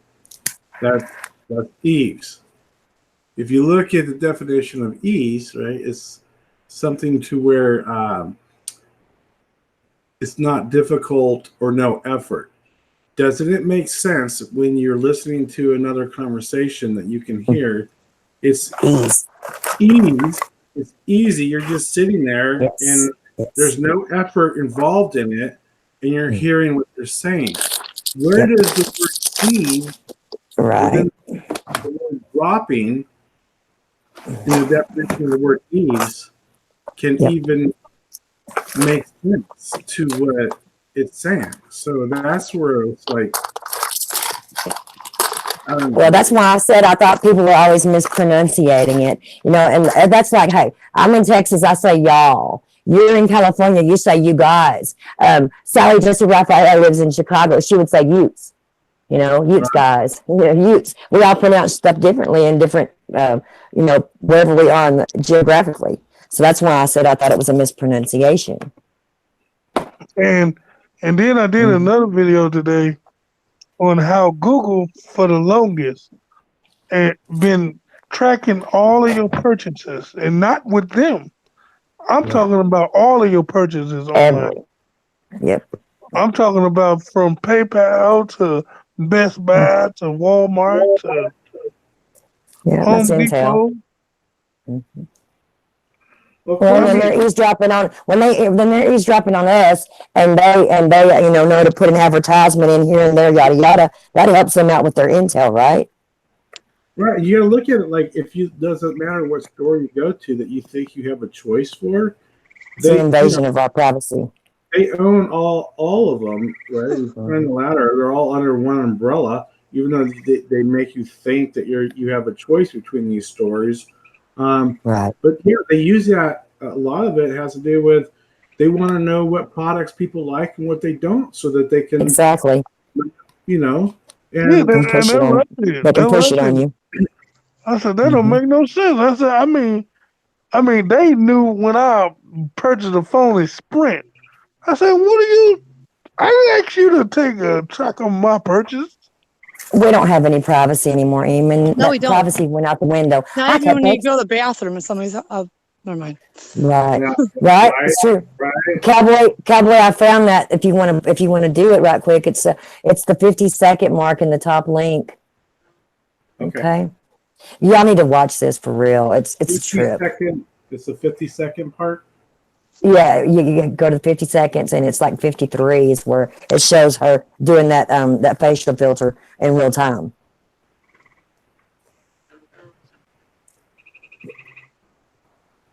How you doing, Candy Oh, I Cupcake? got what you're I love you, saying. sweetheart. Something was holding me back. Like I kept getting disconnected Oh, and yeah. everything. I And so saw I just, that. Good. yeah, so I just did some like moon videos, but while I was doing them, I love that okay, sound. so like across the way, somebody's like, when move in, there's like, used to be like a big, like, I don't say a forest, but it's just lots of tree shrubbery, right? And no deer would come up in there. Okay. Now there won't be because it's like pretty much cleared, right? And yeah, I heard like a real loud sound. I did like a month ago or something. I was like, what the fuck? Sorry for, but anyhow, so I was like just doing some moon videos, but something was holding me back though. And yeah, it's weird. But I'd love to just, let's just go. Yeah. I think I'm gonna do a video on that because I want to see because I'm still baffled by the E's and Eves because You're what? Uh-huh. You're what, sweetheart? because Tell when her, Eamon. Tell her. Yeah. when you're listening to somebody sneakily and they don't know, what are you doing? Like when you're listening in on their conversation. Oh yeah, my shit's already tapped. I know that one. No, but what are you doing? What's it called? Something dropping. If you're listening in. Oh, a tap. Are you eavesdropping or are you eavesdropping? Which one are you doing? Eavesdropping. Okay. Say Eavesdropping, that right? again. Yeah. Well, Ease. I say like my A's different than Okay, normal. but you're So not saying Eve. You're not saying Eve like Adam and Eve, though, right? no, never. Okay, Eamon, tell her. Tell her. Yeah, it ain't never been eavesdropping. It's always been eavesdropping. Oh, okay, that's completely new for me. When that come about? Is that I new? was no. What happened is I'm trying to. Years ago, I was trying to learn how to spell real good, and I had got real good. I was spelling master words like 16, 17 letters, long words. Okay. And so I went back to test my skills, and they came to eavesdropping. I said, huh? What's eavesdropping? Mm. And then I looked it up, and Kind because of I like think I'm wise tales and wives' tales, right? Yeah, for me, it's an old wives' tale. It never was wise. It was wives. Yeah, why would it be a wives' tale? It's a wise tale. It's a It's an old wives' tale because it's something that the hens sat around clucking about. mm-hmm. Yeah, that's how I know it. I'm telling you, I'm doing a video tomorrow because I ain't heard nobody ever say eavesdropping. Never. I'm telling you, I've heard people say it for years now. It depends on who you're around. Some people call it eavesdropping. Some say eavesdropping. I think it depends on what part of the nation you come from.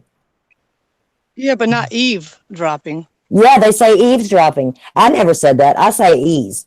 But I've heard a lot of people say eavesdropping. Yeah. I think, and I always thought it was mispronunciation, How many people in the cupcakes. chat? You still have people in your chat? How many people you got in your chat, Cowboy? I don't know because I'm presenting Oh, the video that she wants, so I can't see the chat. It says for okay. watching. For Yeah, watching right now. Yeah. Yeah, that's what I've got. Well, we're gonna check this video out. What's I up? don't What's be supposed to be in watching this right now. video? What's Okay, fucking let, HBO? okay, let me set it up. It's a show fixing to start on HBO in June called Years and Years, and it's about a future time that's like really bad. That's all I know about it so far. But you're fixing to watch this. I'll just let him play it, and you watch for yourself what's fixing to take place as far as technology goes. Yeah, and I just want to point out too that when we get to this, is that that whole thing where people are they don't even realize it, where they're like making themselves look like a puppy or something with the right. Yeah, it's a filter, a face filter that you use on your camera. You know. Right. Yeah, not good. All right, so take a look at this. This is like supposedly like Honey was saying, a real time.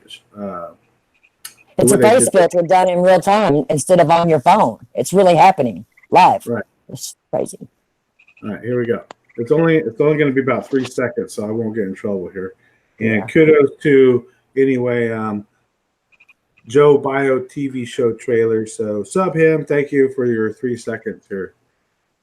It blew my mind when I saw this. You see how that just came right out of nowhere? If we go What back was it? all right. Oh, that's not it though. That's not it yet though. That's not it. It's gonna be a girl sitting at a kitchen table, and she has on like a headset, and it's right after this, right there. Boom! Look at that. Did you see that? Wait. Right there. Did you see that? Let's do it again. Right. This is her. Do it again. This is before, right? This This is her in real time. She's sitting at her kitchen table. Instead of it being a filter that's on your camera, she does the filter right on her face in real time.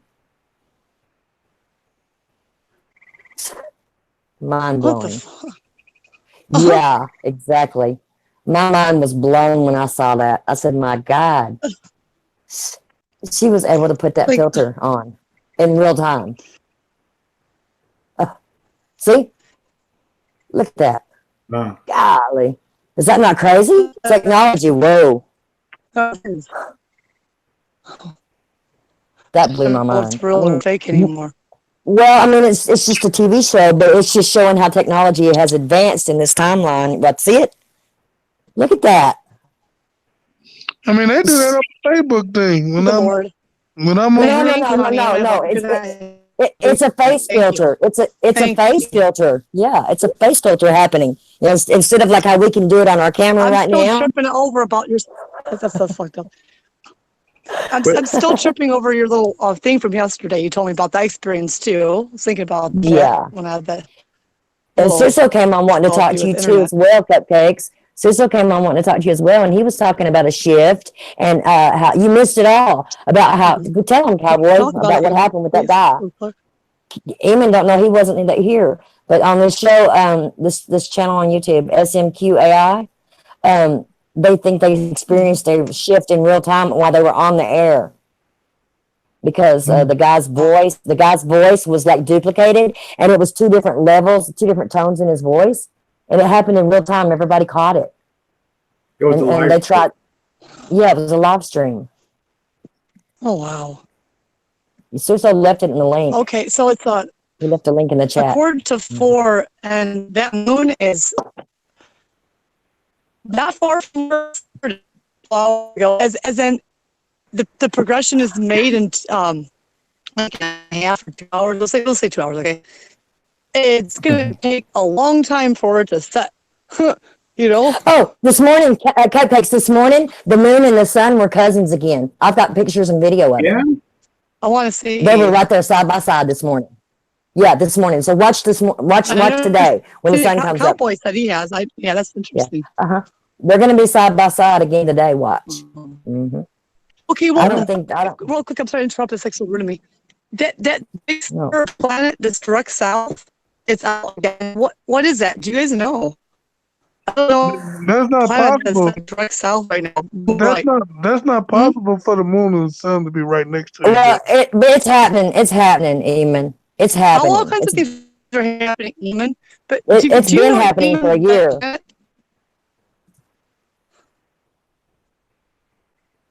Or honey, do any of you guys know this big bright planet that's like direct south, south, and it like I'll have to go look outside. I'll go look outside. I'll go look and see.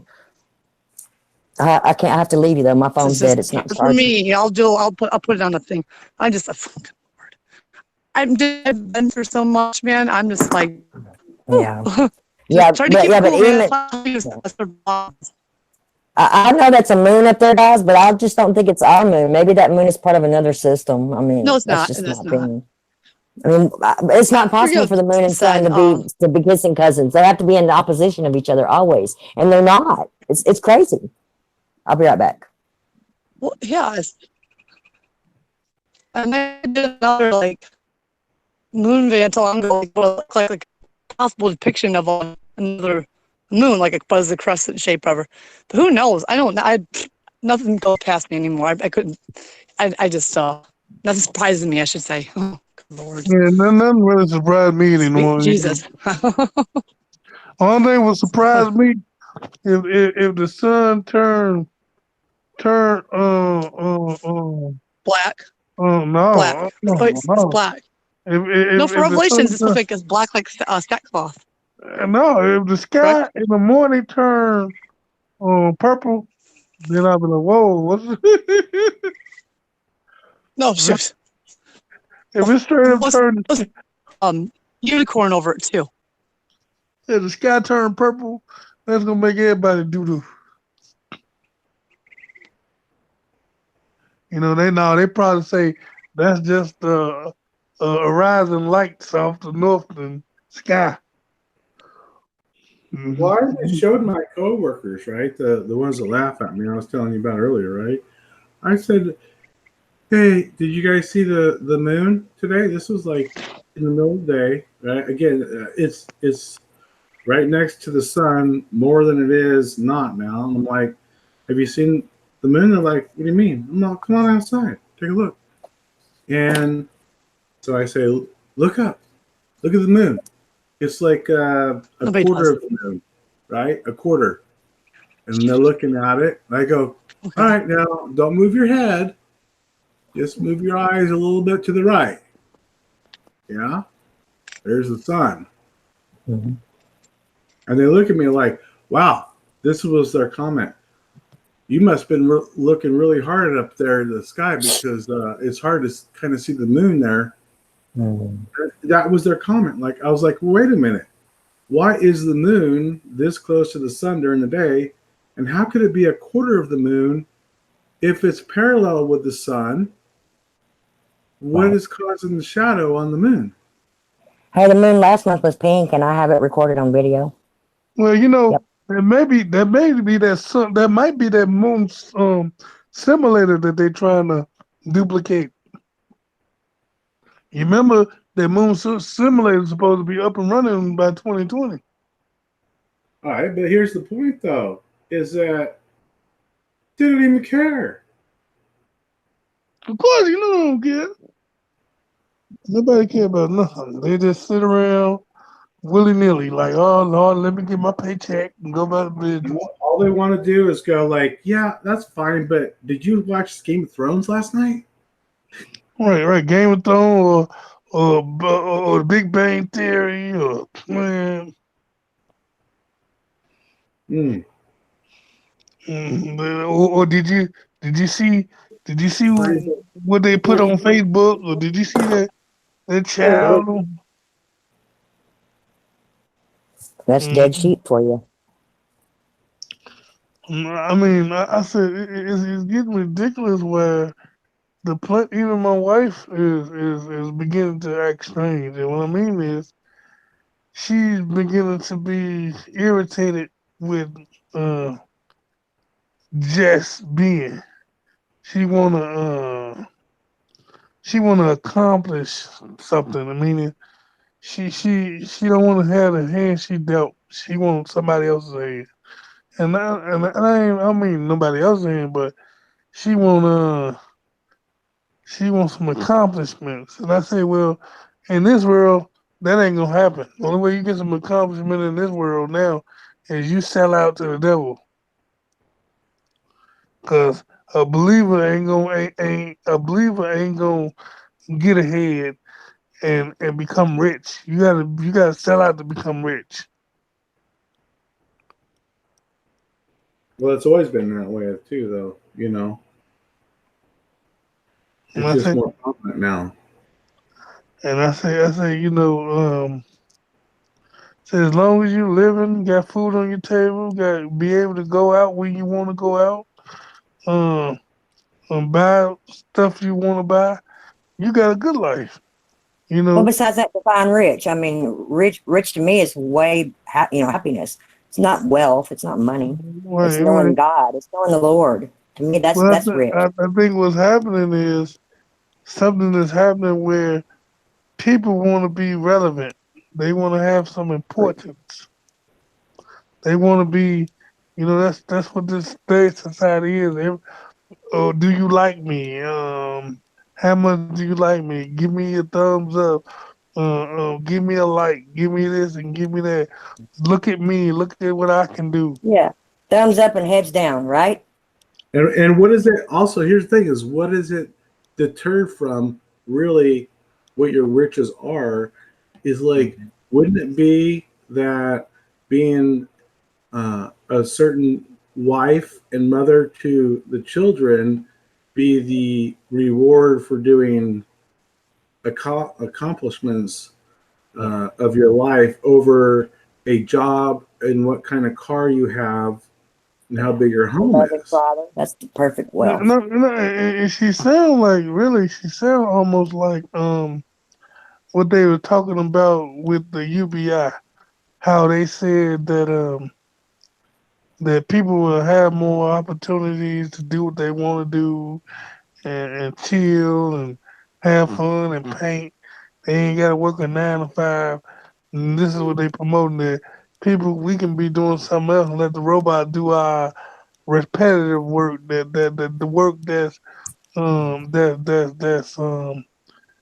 repetitive that you're doing over and over again.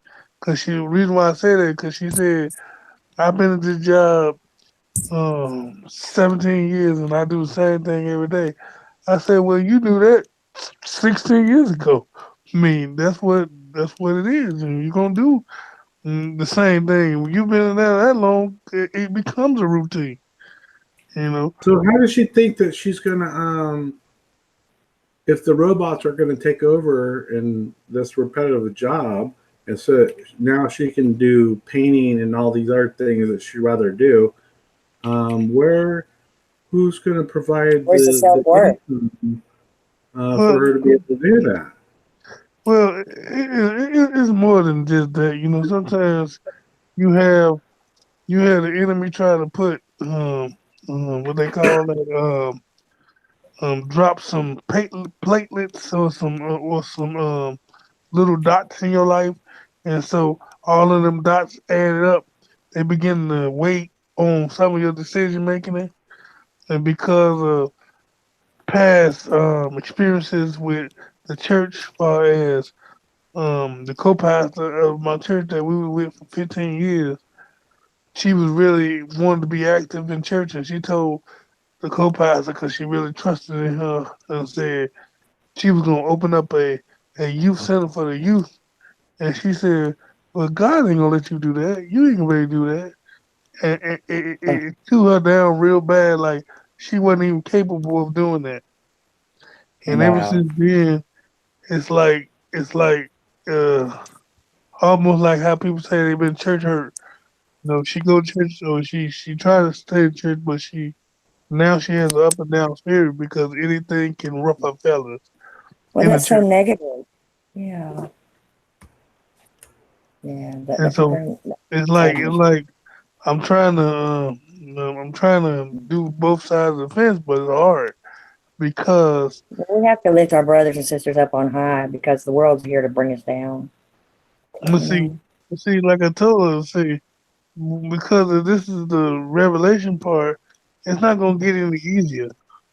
I No. mean, we have to be bold and we have to stand That's strong right. and trust in God and all of this worldly stuff ain't gonna matter. You know, Mm. the God stuff that matter. You know, having accomplishment in this world don't ain't no accomplishment. Where you get No. your rewards from? because God said, Eternity is forever, you know. People don't seem to realize. and You I know, tell, I say, comparison. well, I say, God said, you know, if you want to compliment the world, you got your awards already. You know, He said, store your awards up in heaven. So many people don't look at that though. That, you know, forever is forever. I mean, this life is just a blink of the eye. You know, and then it's over. You And know, so, compared to forever, it's but quite painful. what I think is, He got her in flux, meaning He's doing that on purpose. Wait, And say that again. 'Cause it sounded like you said FUCK. Say it again. He got her in flux. Oh, flux, influx. Okay, got you. He got her going up and down, Yeah, it and sounded like a cuss word. she thinks she got an up and down spirit. And I think she's just being flip flop in different realities with different emotions, and it's wearing a toll. Yeah, yeah. It will weigh you down. It will weigh you down. You will get heavy. You will feel heavy in the spirit. I've had that happen a lot, and at times I can barely get out of bed and function. You know, and I just have to stay faithful and pray. And so because you know you don't like to argue and all that other bullcrap, it seems like everything you say it ain't gonna matter. And I say, oh well, I deal with it, but you know, this Mandela effect, like I tell people, this messing with time and messing with imbalance, it messes with a whole lot of things. Emotional, physically, spiritually, naturally, and all of that. And, you know, it ain't just one area that you can say, well, oh, it just messes with the physical. But when it messes with the physical, it messes with the emotional. It Hey, messes with the Eamon, yeah. I was just going to say real quick. Earlier, I showed on camera the scars that I was talking about, and Cupcakes is back with us now. Tell her about your scars that you can have as well. Like I was saying, what you had discussed with me yesterday, or us. Oh Okay. yeah. So, I was asleep, and okay. then I didn't even really notice the scars. The only reason I knew something was wrong because every time I sat down my elbow, it was burning. I'm like, damn, why my elbow burning? And then I still didn't pay. I didn't look until my son said, "Look at all them red scratches on your arm." And I said, "What the world?" And it was like a road map on my What was going on? doggone between my elbow all the way in the middle of my arm.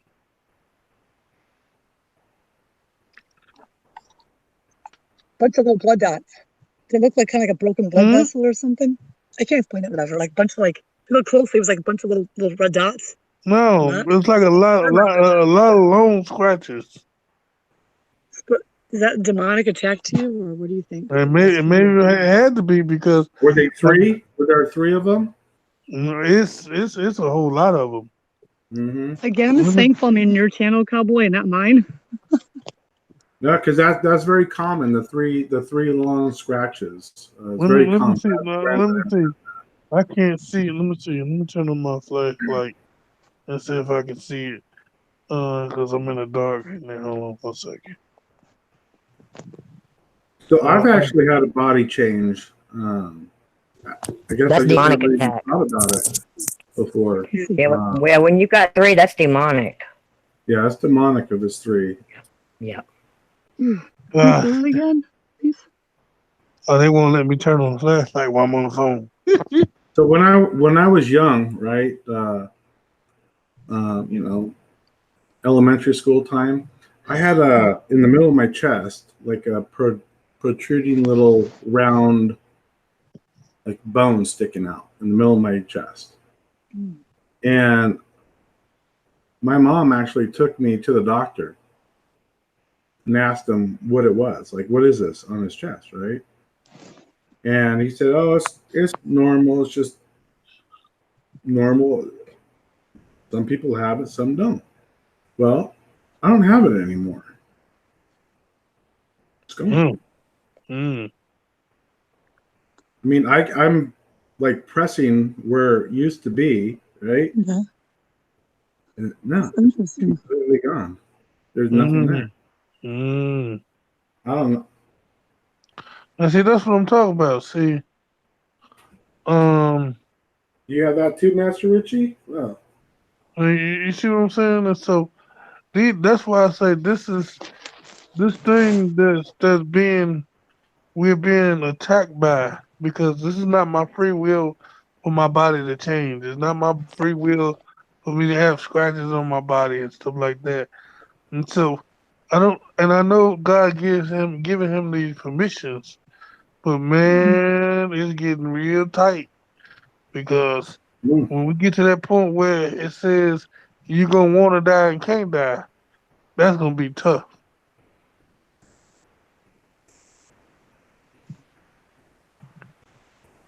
I just want to point out, Master Richie, same thing happened to him. He had the same protruding little, I don't know, bone, little round bone that I was saying, and he doesn't have it anymore either. So how is that? I mean, that's like, I mean, look, my mom took me to the doctor to figure out what the hell, like, is it a cyst? Is it like something bad? Right? That's weird. Somebody else has that too, and it's gone. So what was it? I mean, it wasn't. It was a bone. The doctors took an X-ray. It was a bone. It wasn't a cyst or anything. And I've always, when I was younger, always very much in shape, and now, yeah, I've put on a little weight. Yeah, sure, but not enough to where it would cover that bone. It protruded. And I have one in the center of my chest. I have a bump, like a bump in the center of my chest, and I didn't used to have it. It's like in between my boobs and my throat. And I never had it before. Yeah, that's what mine was, in between the middle of the chest, in my boobies. I didn't have that before, but I've noticed over the last few years it's sticking out, and I was scared, that I had something wrong with me, but it's a bone. And so, like I say, I'm the opposite. Go ahead. And so that's what I'm talking about. These are wearing out the sinks and making these dramatic changes. And like I said, I believe it's not them messing with us. Particular is because when you mess with time, or you mess with multiple dimensions, as far as multiple scenarios, you change a whole lot of some things. Meaning, like in time travel could do that as well, Eamon. Like in one of your lives, you didn't have a bone, and so that one thing that they changed a whole lot of scenarios of events in your life. It's just like I don't know if they gonna change it, but I was premature, and so one of my lives I might have wasn't premature, and so my arms about to get longer, and I can't wait because I got some short arms. Lord Jesus. Literally, I got some short arms.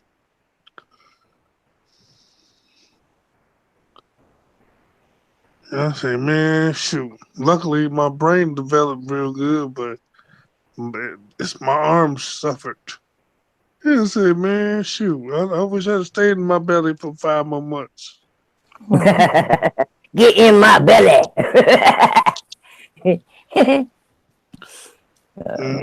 So yeah, I don't want to. I know y'all been up already late, and I didn't even. I don't know. I didn't even get a notification. Some just told me to go look at Hangouts, and I seen y'all up there on the Hangouts. I didn't even know y'all was on live. Hey, Eamon, Master Richie said T-Rex arms. Oh, you were talking about your arms short. I mean, my arm's so short. You know how you stand up?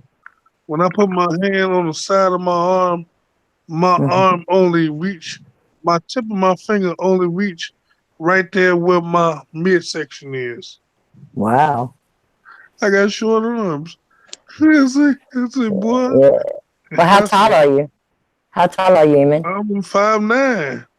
Well, you're tall, so that compensates for the short arms. Well, hey, because that makes it harder to bend down and put on my shoe.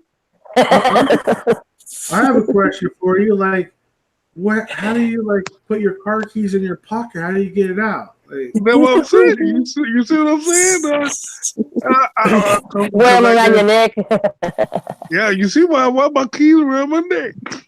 Yep. There you go. I got short arms. I said to her, I said, boy, shoe. I said, it's hard to put my shoe on because my arms already short, and then I'm fat too. Lord Jesus. My arms almost come down to my knees, almost. You see what I'm saying? Yeah. The tip of my middle finger. Yeah.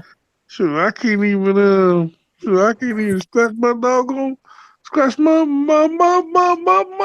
booty thing. Can't even scratch your booty. I was gonna say that. Bless your heart. Well, that's when you go get you one of them sticks, one of them back scratchers. Get you a booty scratcher. Ball scratcher. Get you a booty scratcher. Yeah. That's funny. Make sure you put some Vaseline on that, though. It might give it a rest. Yeah, bro. That's funny. Okay, I need to shut up. I got grabbed at. I was told to shut the hell up. I was being too loud. Oh, not for me, you weren't. No, that was from Satan. Satan's in the other room. The husband say, "Shut the hell up." Yeah, you know that's Satan. I gotta get to bed. Gosh darn it! That's fine. Me too. But I check because they ain't giving me no notifications for y'all no more. Oh, that sucks. I'm about to check. We'll just take over your channel, Cowboy, and we'll get in trouble. Like, get you demonetized. Seriously, you know what? I'll just mute myself. Go at it. No, I'm just kidding. I would never. I would know. I'm about to go. I do it all the time. Have at it. It's 4 a.m. for cupcakes. It's 4 a.m. for cupcakes. It's 3 a.m. for Eamon and I, and it's 1 a.m. for you. I think we've had enough. I love you guys. Love you too. Good night, cupcakes. I catch you later. Okay. All right, brothers. Good night. All right. Love you all. Thank you. Bye. Good night, everybody in the room. Love you all. Peace out. Peace out.